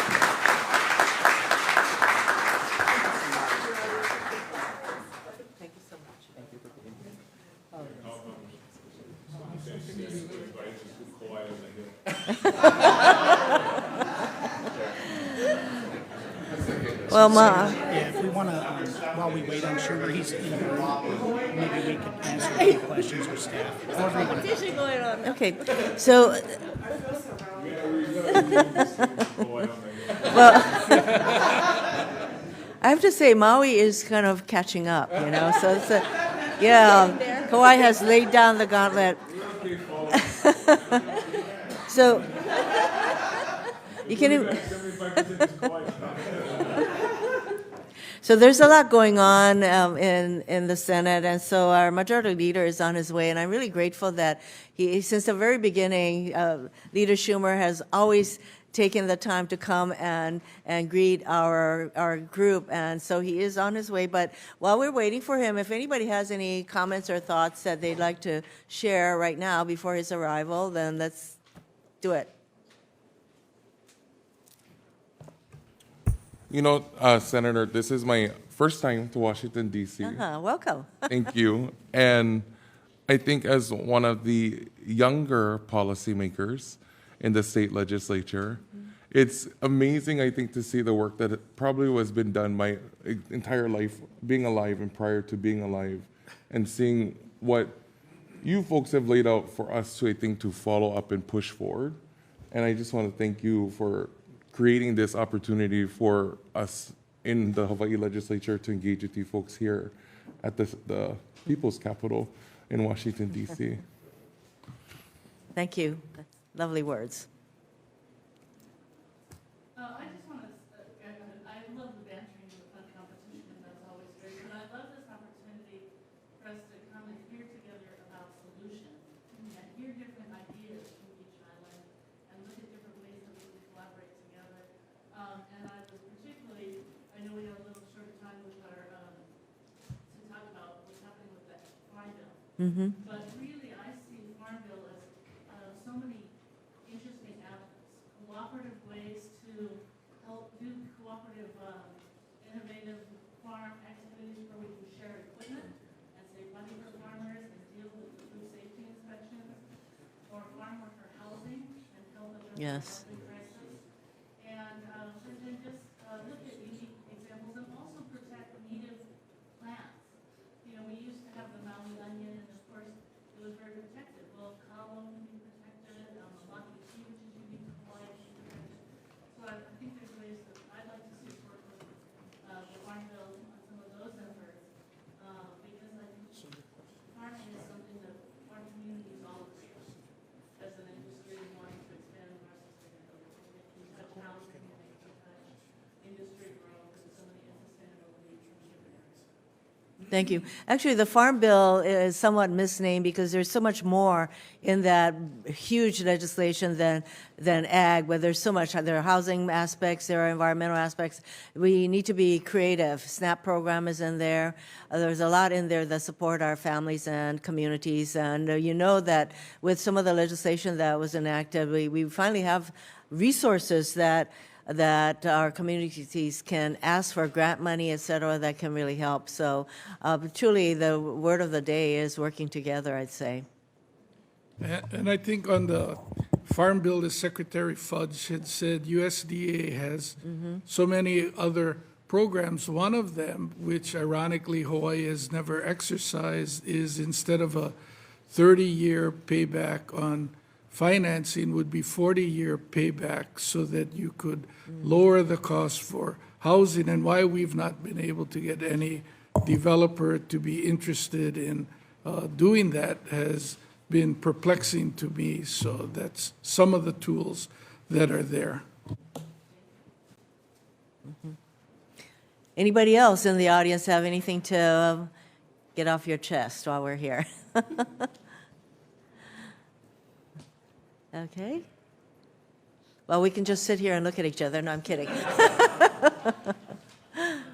I hope that there are people, Sherry, who are watching the live streaming, and that they will also provide some questions that we can provide answers for, because that's what we're here for, to connect the dots as Secretary Fudge. She is one of these people who's so positive and can-do. That truly came across, and connecting the dots and working across departments, that takes quite a lot of doing to get out of everybody's silos and work together. So I'm glad that we have the leadership of the legislature, as well as our county mayors and our council people who are all here listening to the need for us to truly be very intentional about how we're going to work together to make things happen. Senator, before I forget, and I'm one of those people, if I don't write it down or speak it out, it's going to get lost somewhere in the twilight zone. But what I didn't get a chance to bring up about the Farm Bill is, after Koloko Dam, dam safety became a top priority. But, I can speak for the island of Kauai. A lot of those small dams and reservoirs are on private property. Yeah. And I know the state tried to create the use of a special purpose revenue bond for private dam owners and reservoir owners to be able to get those low interest loans. I don't know if it ever passed, but I was going to ask Chair if there was any way. I know there's federal programs, but they're only to decommission and tear down those private dams and reservoirs, so maybe something to follow up on. Good point. Well, we have the Senate President here who can help you. So, Majority Leader Chuck Schumer is here, and I cannot say enough about the leadership that is being provided by Chuck all these years, and he has led our caucus in delivering historic achievements for working families and in communities in Hawaii and across the country. And as Majority Leader, Chuck has shepherded all of the major Biden-Harris administration's legislative initiatives, including the American Rescue Plan that supported so many small businesses through the pandemic and thereafter, the infrastructure investment that is truly going to create so many jobs ongoing for the next number of years, the Inflation Reduction Act of 2022, the CHIPS and Science Act. So under his leadership, the Senate has also confirmed the most diverse group of federal judges during the first 2 years of the Biden-Harris administration. And I know this for a fact because I serve on the Judiciary Committee, right. And particularly the nomination and confirming of Justice Ketanji Brown Jackson was a hugely important to us. So he is a great friend to Hawaii, and he loves spam musubi. Indeed. So I tell you, that is like the, And tonight, are we going to have some, Maisie? Yes, we always make sure that Hawaii on the Hill will always have spam musubi or spam sushi. Great. Just for you. Let's welcome Majority Leader Chuck Schumer. Thank you. Thank you very much. Thank you. And welcome back to Washington. It's good to be back in person with all of you after 3 long years. And I know people of Hawaii care the most about these events because you come the furthest. And we appreciate that as well. It was a decade ago that it was Maisie's idea to convene the first Hawaii on the Hill Summit. I was there for the inaugural summit, I'm proud to say. Mm-hmm. And of course, it's grown in power and strength, as has your senator since then. I've been back every year since. Even though there's no food at this summit, I come to both. This one and then the delicious treats of Hawaii later, the taste of Hawaii. And Maisie introduced me to spam musubi at that first one. Mm-hmm. And I have to say my Brooklyn palate was cultivated. But I also really love the opportunity to meet with so many government and business and community leaders, innovators, educators, and pioneers from the wonderful state with a beautiful society of Hawaii. But most importantly, I come to this event because I like to brag about how great your senator is. She is amazing. Okay, I just want you all to know that I never script this, okay? She did not. She did not. Well, there are only a few photographs on my desk. One is of President Obama arriving at the Prospect Park in Brooklyn, near where I live, by helicopter. But another is former Senator Heidi Heitkamp and her family, her sisters. The other is Maisie and I eating Spam musubi. But I cannot tell you how important she is to our caucus. This is a woman who has such strength and conviction. You've all seen that time and time again. But she also combines that strength and conviction with a 4-letter word, nice. She's nice. And so when she goes to people, she doesn't want me to say that, huh?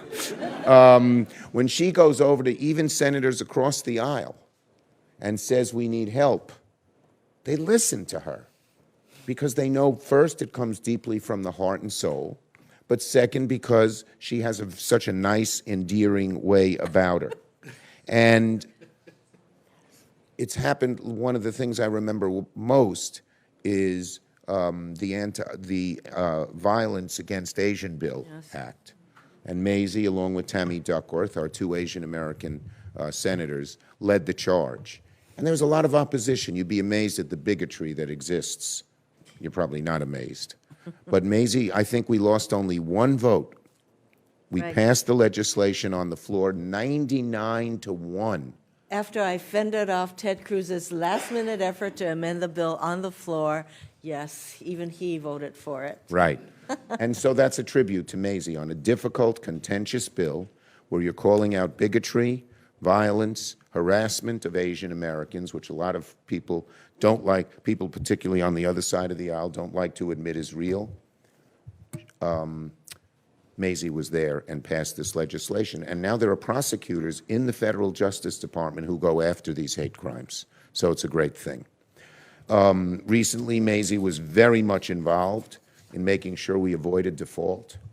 Default would have been a disaster for our country. And Maisie is a strong progressive voice, but she understood how bad default would be for our country. And again, she was able to convince some of the senators on the progressive side in our caucus how important it would be to vote to avoid default. And we Democrats, Senate Democrats, produced more votes on a percentage basis than any of the other groups, more than House Republicans, more than Senate Republicans, more than House Democrats, because of Maisie. And, you know, we had the greatest legislative session in 30 years last 2 years. Again, your senator was an integral part of so much of it. We passed the bipartisan infrastructure law, a once-in-a-generation investment to fix our roads, expand broadband, fix lead piping, and jobs, jobs, jobs. It's going to create tens of millions of good-paying jobs, many of which will go to Hawaii. We passed the CHIPS and Science Act. That's set America apart for a century. We always invested in science and manufacturing. That faded a little bit in the last decade. Excuse me. The CHIPS and Science Act puts that back together. And in the Inflation Reduction Act, we reduced the amount of carbon going into the atmosphere by 40% by 2030. That is amazing. It's the strongest, far and away, the strongest bill against climate change ever. And again, your senator was one of the major people who I consulted and who pushed for this and made sure we had the votes, because with the IRA, since we had no Republicans, oh, thank you. How do you say cheers in Hawaiian? Is there a word? Kamo. What? Hope that means something good. In any case, we needed every vote, and Maisie was there. But passing these laws is not just the end of it. The next phase, which we're in the middle of now, is implementing new good-paying jobs across the country, new construction projects, new factories, new private sector investments.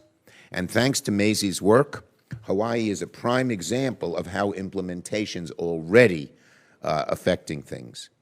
$1 billion in private investment, in public investment and private investment has already gone to Hawaii and is going to be much more. And that's a huge amount of money. These investments created 78,000 new good-paying jobs in Hawaii, 40 infrastructure projects, 38,000 new business applications are helping Hawaii continue to lead the way, as you've always done, in clean energy. And we're using Hawaii because of Maisie and Brian as a model of what other states can do in terms of getting the money out of Washington and into the local communities that so desperately need it. And I have promised Maisie I will keep working to do everything I can to see that Hawaii gets its fair share of money. In the past, you might say maybe they didn't, but with your senators here, continuing in the tradition of Senator Inouye, who we all loved and revered, it's continuing to do better than most states in terms of getting a return on the money that's needed. Now, we have a bunch of things on our plate in the next few weeks. Again, Maisie's involved in all of these. As we are fighting to implement, we're going to have the Farm Bill. Hawaii has unique farm interests, and Maisie will be there fighting for those. We're trying to get, we capped insulin at $35 for seniors on Medicare. We're working very hard on a bill to get $35 insulin for everybody. That's on our agenda. And judges. We have put more women and people of color, including Asian Americans, on the bench than any other Senate has ever done. Any.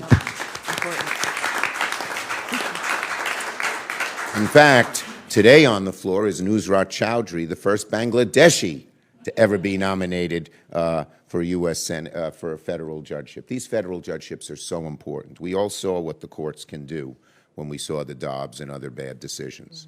And to be able to counterbalance some of the awful judges that were chosen in the last administration is vital. We've set a record for how many judges we put on the bench, and we're going to do 3 more this week. And again, the diversity is something that Maisie has pushed. She's always making sure that we're diverse for Asian Americans, African Americans, Latino Americans in a very, very strong way. And we have a great record, better than anybody else on that, in good part because of the indomitability, the persistence, the strength, the intelligence, and the niceness of Maisie Hirono. You got a great senator. Yeah, you make I hope me you blush. keep her. Thank you. Thank you, Chuck. Yeah. Okay. Thanks, everybody. Bye, Maze. I have nicknames for the people I really like. Her nickname's Maze. I don't know. Okay. Okay, Maze. Thank you so much, Chuck. Bye, my dear. Take care. As always. Bye, everybody. See you tonight. Usually the word I use does not start with N. Yeah, there you go. So Chuck was really, really very kind, but you know that our entire delegation works really hard. And now that we've brought back earmarks, which is a congressionally directed spending, this is a way that we can listen very closely to what the needs are that may not be addressed if it's just the department directors and others who are making those funding decisions, that through earmarks we can direct spending to some really particular needs. And believe me, Brian and I do really well in terms of earmark success. So our next person, I don't know if... Oh, there you are. Okay. Part of our dynamic delegation, so let me just say a few words about Jill. Wait. You can ad-lib. No, I'm just kidding. Okay, my introduction pages are not in order, but I mean, I've known Jill forever. So I kind of describe her as my political daughter because she worked for me when I was lieutenant governor many years ago. But, she has been just such a leader in Hawaii as a chair of the Ways and Means Committee and all of the other things that she's done. And certainly she has hit the ground running in Congress. She's doing important work for Hawaii on the House Ag Committee as well as the House Armed Services Committee. And today she'll update us on her work on the Ag Committee. I know that she's done listening sessions throughout, especially in her district, relating to the ag needs, also the 2nd Congressional District. She'll update us on that effort. So why don't we get going? Jill, thank you for being here. Do I sit or do I? Right there. I don't know. I don't know what happened to me. Yeah. Okay, first, can I just say I came from a House committee hearing room, and Maisie, this is This is what the Senate looks like. President Kochi, look at this. I think you're going to have to upgrade back at home a little bit. I don't want to brag, but this is one of the smaller. Okay. Ouch. That just rubbed a little salt in the wound over there. That's all right. That's okay. Well, thank you. It is. I can't tell you how proud I am, how happy I am to see so many friends, former colleagues in this room right here. I know probably watching over a live stream as well. Hawaii, this room suits you. This place suits you. And we have to do everything we can as a delegation of 4, but with so many friends throughout Congress to really make sure our needs are well represented in everything that we do here. And I can assure you, under Maisie's leadership, I think you heard from Ed earlier today, Brian's, and myself as part of the team, we are doing absolutely everything we can to work side by side with you to make sure that Hawaii gets more than its fair share when it comes to support from the federal level. And you know how I am. I like to just keep this very informal and casual because I know so many of you very, very closely. I know there's a couple of questions that you folks have wanted to prompt as well. But just to start off briefly, and then we'll open up to Q&A, as Maisie mentioned, I was very privileged and humbled to be able to go throughout our islands, every island in my district actually, and do listening sessions, roundtables in preparations for the negotiations and the work we'll do on the 2023 Farm Bill. I was in Kaneohe, I was in Waianae, I was on the North Shore, I hit Molokai, Lanai, I was in Maui, I was on Kauai. Mayor, good to see you here as well. I was in Hilo, Kona, and that really, it was quite something for me, I will tell you, to have a chance not to talk, but more so to listen and to hear from folks. We have so many people, as you know, they've put their heart, their soul, their life into agriculture in our district. They can count back the generations that go more than one hand, 2 hands, in terms of how their blood and their sweat are in the fields, in the dirt itself.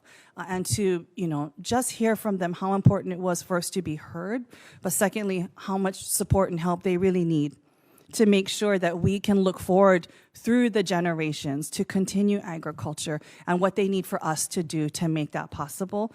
In Hawaii, it was just a real humbling moment for me to be there. So first of all, thank you, because so many in this room here were a part of making those moments possible, to be able to sit and listen and to learn and just be blown away by so much of,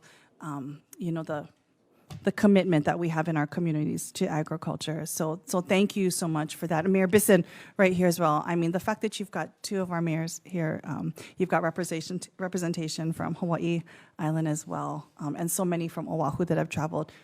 Thank you for all of that. But I would rather have it be just questions if you don't mind, or I can keep talking. It's an occupational hazard. You give us the mic, we'll keep going, but... Any questions for Rep. Tokura? Oh, Mark from Kauai Chamber of Commerce. Congresswoman, thank you for being with us today. Honor us with your presence. Thank you. My question is this. My members really report a real struggle finding employees at this point. And I'm interested in your comments and thoughts on immigration reform, including the H-2B visa program for seasonal farm workers. Yeah, absolutely. I will tell you that ag labor was one of the very big issues that came up in our listening sessions. Every single island brought up workforce challenges as one of them. I do think that as part of the solution, we're going to have to look at meaningful, comprehensive immigration reform as well. I know Senator Hirono has led the charge on that here on the Senate side, and I look forward to partnering with her on the House side as well. So yes, absolutely, that is something we've got to do. I'd like to dig deeper on. It's going to be going beyond even a farm bill issue, quite frankly. It's not going to be something that we solve this session, but something that we have to commit ourselves to as well. I'm going to use, Mark, I hate to say this, but you as a launching point, though, to talk a little bit more about some of the things that I did here when I went to all of your communities. I think some of you are in the room. Things that came up in the listening sessions. I could talk all day about what we heard because we literally spent so many hours in all of your communities. But in addition to workforce, like I said, workforce came up every single time as being a challenge. Transportation costs, transportation challenges, just getting the barges to show up. In many cases, the cost of that transport, that was a huge issue, which is why the RTCP program is very, very important to us. Being able to even look at, mandatory funding for these types of things are critical because, as you all know, the transport costs can make or break the ability for farmers and food producers to be able to stay in businesses. Just that barge showing up, Mayor Bisson, you know quite well, especially for Moloka'i and Lanai, that can literally keep food off of people's tables, which is why the micro grants for food security program, in which we are looking to bump to $30 million, working with Senator Hirono, that becomes extra critical. It's a lifeline literally for so many of our food insecure residents and communities right now. So that is a really, really big deal. Support for specialty crops, and I see so many in this room right now. I saw many at the event last night, and we'll see a whole bunch today at the Taste as well. There's a lot of talk about commodity crops and focus on commodity crops, but specialty crops are our bread and butter. And I don't just call them specialty crops, I call them iconic crops in Hawaii, because that's really what they are, we are known for, whether it's coffee, whether it's macadamia nuts, whether it's our floriculture, but they're suffering and they're struggling. I literally sat down at round tables with many, whether it was our cattlemen, whether it was our mac nut producers, and it was a really hard discussion. When we talk about what's the likelihood you'll be around in 5 to 10 years. And for some of our industries like mac nuts, they said we may not make it. We may go the way of sugar and pine. Whether it was because of workforce, whether it was because of foreign dumping and competition into our markets, making it impossible to keep buying at a price point that our producers can make it, whether it was access to water infrastructure, processing plants, all of these different things, input costs. It was really hard for me, I will tell you, to hear, knowing, I remember, Maisie, we actually went to some of the sugar closures, plantation closures on Kauai. I remember Hamakua as well when I was with her for Lieutenant Governor, and to hear that some of our most iconic crops that we love, that I bring here to share with colleagues, might go the way of sugar and pine. That's literally the statement. Is kind of heartbreaking for so many of us that have our roots in plantations. Our family wouldn't have been in Hawaii had it not been for 4 generations ago coming to work plantations and farms. So we've got to do more to really protect our specialty crops, our iconic industries, help them to be able to make it. Infrastructure and processing plants and needs on every island. We have got to do more on that. That is a pain point that I heard. We need the workers, yes, first and foremost, to be able to man those areas, but to be able to even have infrastructure, availability, water, processing plants, those are very critical. And the last one that I do think, again, just helps with all of these areas that I heard a big shout out for was technical assistance and supporting our federal agencies, our USDA agencies that are in our communities helping our farmers and our food producers. I want to do a big shout out to them. In the 9 listening sessions that I did, roundtables, I had folks from all of them show up. I had R&D there, I had FSA there, I had NRCS there. In many cases, the directors themselves flew out and came there with me. I asked them to please come and listen and learn in terms of where our pain points and our opportunities were. We've got to support them as well here. So for myself, that's going to be a big, big lift.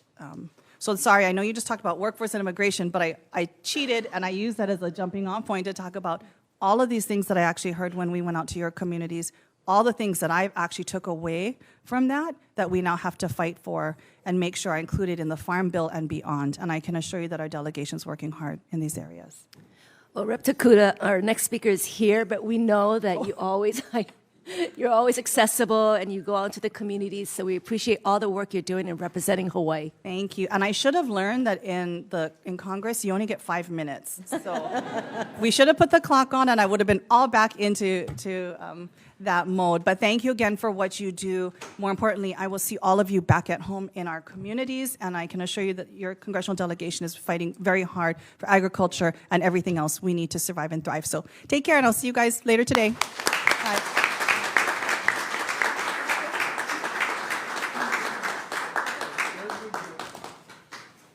Our next speaker is very, very important to all of the small businesses in Hawaii. And I had the pleasure of welcoming U.S. Small Business Administrator Isabel Guzman to Hawaii. And she met with a whole range of business owners and entrepreneurs across the state. And we heard about the exciting and innovative work Hawaii businesses are doing, and also how SBA programs like the Paycheck Protection Program and Restaurant Revitalization Fund helped our businesses survive, literally survive during the pandemic period. So now SBA is working to help small businesses rebuild from the pandemic while helping more entrepreneurs from misspelling here, underserved backgrounds, start small businesses. So there's a lot of important work that her administration does, and we finally approved her deputy administrator, who is also someone who's going to hit the ground running to help all of our businesses. So let's welcome SBA Administrator Isabel Guzman. Thank you. Nice to see you again. Thank you so much. Well, Senator Hirono, thank you so much for your leadership and for your partnership and collaboration. It's really an honor to have you on the Senate Small Business Committee, and also to your great support in helping advance the nomination, now confirmation of Delaware Saeed as the deputy. I know that I come from a small business upbringing. My father had a chain of veterinary hospitals. I've started multiple businesses myself, as well as have advised founders in multiple industries. And truly, I think what's profound about the small business space is that they are giants collectively. They really have an incredible impact, creating 2/3 of net new jobs, really propelling our economy forward. And it's been our great honor at the SBA to help save millions of businesses during the pandemic, thanks to the great support in Congress to advance relief efforts, to really recognize the importance of small businesses on our main streets, in our manufacturing centers, in our industrial hubs and innovation centers. And so, my job at the SBA is to try to propel that American dream of business ownership and ensure that all the great ideas from everywhere and anywhere, as the president says, has an opportunity to grow into a thriving business. And I had the honor of visiting Hawaii with Senator Hirono and meet directly with some of the small businesses and understand some of the unique challenges that small businesses face, on the islands. And I know that we want to make sure at the SBA and in the Biden-Harris administration that all those great ideas, from Hawaii are able to flourish in small businesses. The SBA has a presence in Hawaii. We have about 7 resource partners on the ground. We had the honor of visiting the Patty Meek WBC while we were there, as well as the SBDC. But there's also, profound innovation happening. At Sandbox, we met one of an innovator doing semiconductors, coming up with new uses and new technology in the semiconductor space, thanks to a grant through the America Seed Fund, the Small Business Innovation Research Grants. And we know in communities that we see around the country, especially with facing their unique challenges, whether that be isolation or challenges in the supply chain, that small businesses come to the table to solve those problems, to come up with ideas. And so SBA wants to continue to double down on its ability to help small businesses navigate their entrepreneurial ecosystems and get the capital that they need, the connection to opportunities to grow their businesses, whether that's through contracting in the federal space, or through international trade, or digital e-commerce. That's our value add, is trying to connect businesses with capital, but also the revenue growth opportunities to sustain their growth trajectories and enable them to have success. We've seen incredible opportunities on the horizon for our small businesses, thanks to the President's Invest in America agenda. Our small businesses, we've actually been seeing a small business boom. So our small businesses are working hard to continue to grow their companies, but we've also seen new starts. New business applications have been a record high across the country. And I know that, there's over 100,000 small businesses in Hawaii, but we've seen nearly 50,000 new business applications filed as well in the last couple of years in Hawaii, really demonstrating that individuals are seeking that pathway, an entrepreneurial pathway to building realizing their American dream and building wealth for their families. And so the president's investments in infrastructure through the bipartisan support of the Infrastructure Investment and Jobs Act means contracts for our small businesses to build that infrastructure. The investments through the CHIPS and Science Act mean manufacturing and supply chains can develop around this nation back in the American supply chains so that we can build competitiveness globally. And our small businesses have a key role in that. 70% of manufacturers are actually 20 employees and under. We make many products and provide pathways to global trade as a result. And then finally, of course, no one knows this better than the people of Hawaii, but climate change and the impacts of natural disasters have a brutal effect on our small businesses, as we know at the SBA, since we come in post-disasters to provide relief, but ensuring that we have a clean energy economy of the future and that we are part of the solutions in the small business space. So obviously is a really critical investment that we're making in America. And so I'm excited to continue to support our entrepreneurs. With the leadership of the Senate Small Business Committee, we've been making reforms at the SBA, completely transforming the way that we interact with our lending network so that we could, one, expand our distribution network, get more nonprofit lenders in our system, non-depository institutions who want to lend to our small businesses responsibly, and in addition to simplifying our products so that more lenders can engage with the SBA and get guarantees on loans to get to credit-worthy borrowers, small businesses. And those reforms are just taking effect. We just finalized our rules, and so by the summertime, we'll be rolling out a new lender match system to connect our small businesses to this expanded distribution network. And I'm excited about the prospects of getting more capital into the hands of our small businesses to leverage these opportunities. But there's more work to be done. We're continuing to make advancements in government contracting. Over $7 billion in contracts go to Hawaii. We want to ensure that all of our small businesses can do business with the federal government. So we're simplifying our certifications. We're focusing on streamlining processes so that we can attract more new entrants to do business with the federal government. And then, of course, continuing to double down on our knowledge networks, the WBCs, the SBDCs, making sure there's a presence around the country. So I look forward to continuing to propel entrepreneurship for the Biden-Harris administration and make sure that we're working with our friends in Congress to advance entrepreneurship in this country, as we know that that's where innovation thrives, that's where competition is created. So it's an honor to be with you all here today to understand more deeply some of the challenges, unique challenges that you're facing as business owners in Hawaii, and to see how the SBA can plug in to support. And just a quick shout out, I have Jennifer Kim here in the audience. She's actually going to be in Hawaii in July visiting for the White House initiative on the advancement of the AA and HPI community. So we'll be continuously on the ground and they're available for you. And at this time, I'll love to take questions. Thank you.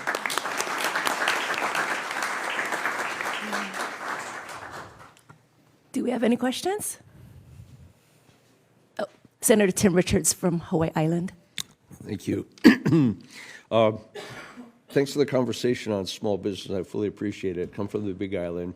It's my understanding we're somewhere between 80 and 85% of our businesses on the Big Island are definition small business. One of the challenges we have, I think, across as we've gone through this pandemic and we're coming out, appreciated the financial support, but we're seeing an increase in our unemployment insurance rates. And that's going to be a challenge for some of our small businesses. And a follow-up question on that one also has to do with a lot of our small businesses are agriculture. Some of our barriers for those little agriculture businesses is being FSMA compliant, so we can market. You were talking about, market to the governments, whether it be our DOE, Department of Education, or maybe the military. Some of our small farmers can't do that because we're having trouble getting them certified. So any support in that area? Well, thank you for that. I know that navigating state and local challenges like unemployment insurance, et cetera, is something that we challenge our resource partners to do all the time, to work with, especially our small business development centers, work specifically on a lot of workforce issues, as that's oftentimes half the questions that come in. It's capital, it's workforce challenges, supply chain challenges. When trying to support small businesses with any changes in their model, whether that's rising costs of compliance or rising costs of goods, we try to support small businesses with affordable capital, but also the knowledge to try to strengthen their operations, create more efficiencies, so that they can continue to compete in whatever environment or with whatever disruption comes their way. It's really been about that agility. I've heard from small businesses, not necessarily specifically on this issue, but other issues of rising costs around compliance or insurance for other things as well. Tightening credit is also a challenge for small businesses right now. But really the SBA just tries to provide the advice, and I would encourage you to continue to refer your small businesses to our small business development centers, our women's business centers, to try to get advice to work on their business model to figure out how they can make adjustments to continue to survive. But it's also about revenue. I mean, revenue addresses a lot of challenges small businesses have with navigating, you name it, regulation, taxes, et cetera. If they can build a model to then grow their revenues and expand their reach, they're able to manage to some of these challenges. So we are trying to make sure that those contracts or possibilities of trade abroad or digital e-commerce marketplace expansion can really be delivered to our small businesses. And it's again through our local district office, our networks on the ground to support these businesses. Increasingly, it's been requested that SBA engage more in rural communities and specifically around farming. Of course, our partners at USDA do an incredible job with lending products as well to support agriculture businesses. But my team and I have been working on trying to increase our engagement and presence with agricultural companies in particular. So I appreciate the flag on the challenges that they are having in navigating regulation and getting certified. I would definitely plan for follow-up outreach by my district office to see if we could put together some informational sessions to try to support these businesses. And just one other thing to note as well on that overall, we have an Office of the Ombudsman that helps small businesses navigate any regulatory issue at the federal level, and oftentimes, feed in other local issues as well. And so that's always a resource for you and your constituents and small businesses in your districts. Thank you. Thank you. Any other questions? Oh, Mayor Kawakami from Kauai. Oh, thank you very much, Administrator Guzman. I was elected during President Trump's administration, and we came up to talk about opportunity zones. I mean, we see opportunity zones as a big incentive for businesses to invest in distressed areas. And I'm not the subject matter expert on how these opportunity zones are mapped out. I know it's tied into census data, but on Kauai, the two opportunity zones exist in areas that one could argue are not distressed areas. What is the next window of opportunity for our delegation to work on really identifying distressed areas that we'd like to have incentives for businesses to invest in? Well, the SBA identifies place-based strategies around hub zones, the historically underutilized business zones. I know that our hub zone remappings are coming up soon, so I'll definitely flag that for my team. The other thing is that oftentimes we get these questions as well because our regulation allows for the expansion of hub zones to every opportunity zone. So if there is not alignment with our mapping and your mapping, if there are identified opportunity zones that you think are doing a good job that aren't within my hub zone map, they can automatically be requested by the governor to be confirmed as hub zones. The advantage of that program is being able to get certified to do business as a hub zone with the federal government. And so we have a great set-aside program that we actually underutilize, and so we're constantly trying to hit those goals as an opportunity to develop those areas. But as well, if we can flag those specific areas through Senator Hirono's office, we'll make sure that our team on the ground, our district office, does some outreach into those communities. There was a question over there. Questions from the audience? Pam Toompap of Maui Chamber. It's so great to see you again, and thank you for visiting to Maui. And I really want to applaud your Hawaii Pacific District office for getting out more. As a state separated by water, as a county, Tri-Island County separated by water, having that local presence on island, having the district office out more, has been tremendously helpful. How can we advocate for more travel funds to help you and others come out to our area? Because we've seen the direct benefits from one-on-one contact with your district team. That's wonderful. Well, thank you. And I know that obviously in the current climate, we're very pleased that there was a bipartisan outcome on the debt ceiling limit negotiations. The SBA will be an agency that's held to 23 funding levels. Clearly all those negotiations are still underway. We're limited by our ability to really advance our outreach, with those limitations on our budget. So I will obviously be advocating for the full use of my budget to be able to, grow our networks and our outreach and be able to, we were able to fund multiple community navigators across Hawaii and to be able to continue to fund that American Rescue Plan backed program is important. I think what our SBDCs and WBCs and SCORE partners do an incredible job, and our VBOCs in reaching, about 500,000 people a year, and our districts do as well. But there are 33 million small businesses around the country, and so there's never enough funding to do that. But one thing I will also say, and especially as we invest in broadband for the future in communities, we are trying to double down on our navigation and our online presence. We've launched an initiative at the SBA called My SBA, which is going to be a single door entry for small businesses to come into to be able to get the full suite of services from the SBA. I view that sort of as a third arm of resource partners and district offices doing the job of connecting with small businesses. My SBA currently hosts VetCert, which is our flagship and gold standard of certification programs now that we've transitioned that from the VA. And it also holds the part of our lending portfolio. The rest will transition over in the coming months, but it holds right now the COVID EIDL servicing. So that's going to be an opportunity for small businesses to, at one shot, put their information in and be able to fully leverage all resources. And maybe that gives better reach if the funding's not there to expand. Mm-hmm. Thank you. We have time for one more question. No? Let me just mention something that there are going to be continuing efforts, especially by the House, to make some major cuts to the domestic side of funding. The military side, it gets funded quite a lot.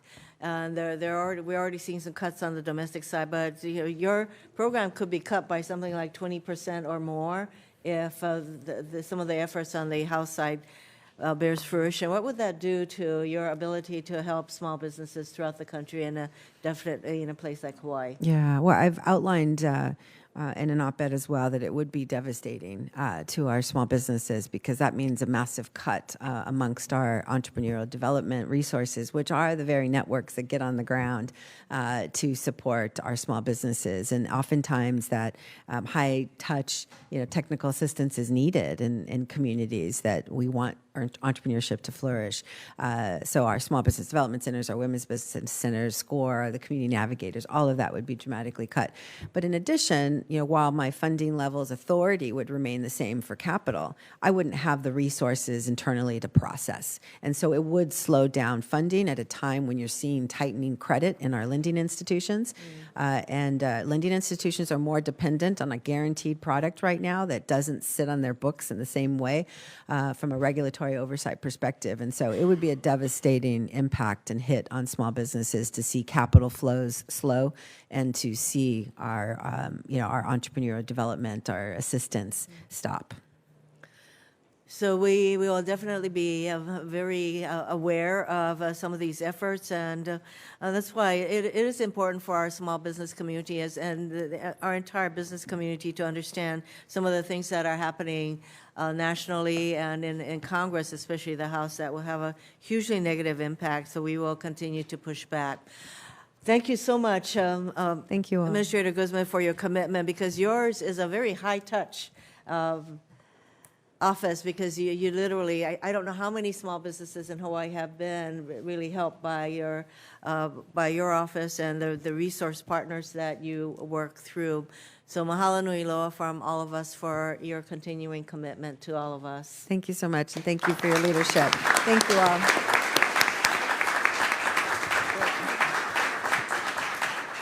We are end of the policy summit portion of our Hawaii on the Hill, and we're looking forward to what comes next, which is a lot of food and aloha that we're going to spread far and wide. Believe me, we have said this many times before, Hawaii on the Hill is one of the most anticipated events in Congress, with all of my colleagues who are really looking forward to interacting with all of us, and I know we're going to put our best aloha foot forward to make that experience wonderful. So thank you for your commitment. You have come a long way to focus the national audience on the kinds of work that we do in Hawaii, and the entrepreneurship, and the steadfast commitment that we have to each other and what we produce. So mahalo nui loa. And the next thing that we do is tradition. We take a group picture, and that is happening in the Russell Rotunda. Second floor. You can follow the person over there who just raised his hand. That's George from my office. So let's all go there and take Senator a picture. Hirono, Yes. so to the question or point from Mayor Kawakami on opportunity zones, I can tell you that it is the state's fault, because we reached out from the governor's office late and did not permit the kind of community interaction to come up with what might have been the best. So I know specifically to some of our communities on Kauai, there was pushback because they thought it was how to be overdeveloped, which they did not want, which resulted in that. And what the mayor was not clear on, one of the opportunity zones is Kukiula, which is some of the most expensive homes on Kauai. So if there is a process, now that we heard it, I would go back to your communities and see, do you have the right opportunity zones for your community, and take advantage of a chance to have this new conversation, but you need it to start from the governor's office. So luckily we have Blake Oshiro here and Jimmy Tokioka here from Governor Green's cabinet who would need to do it. So there you go.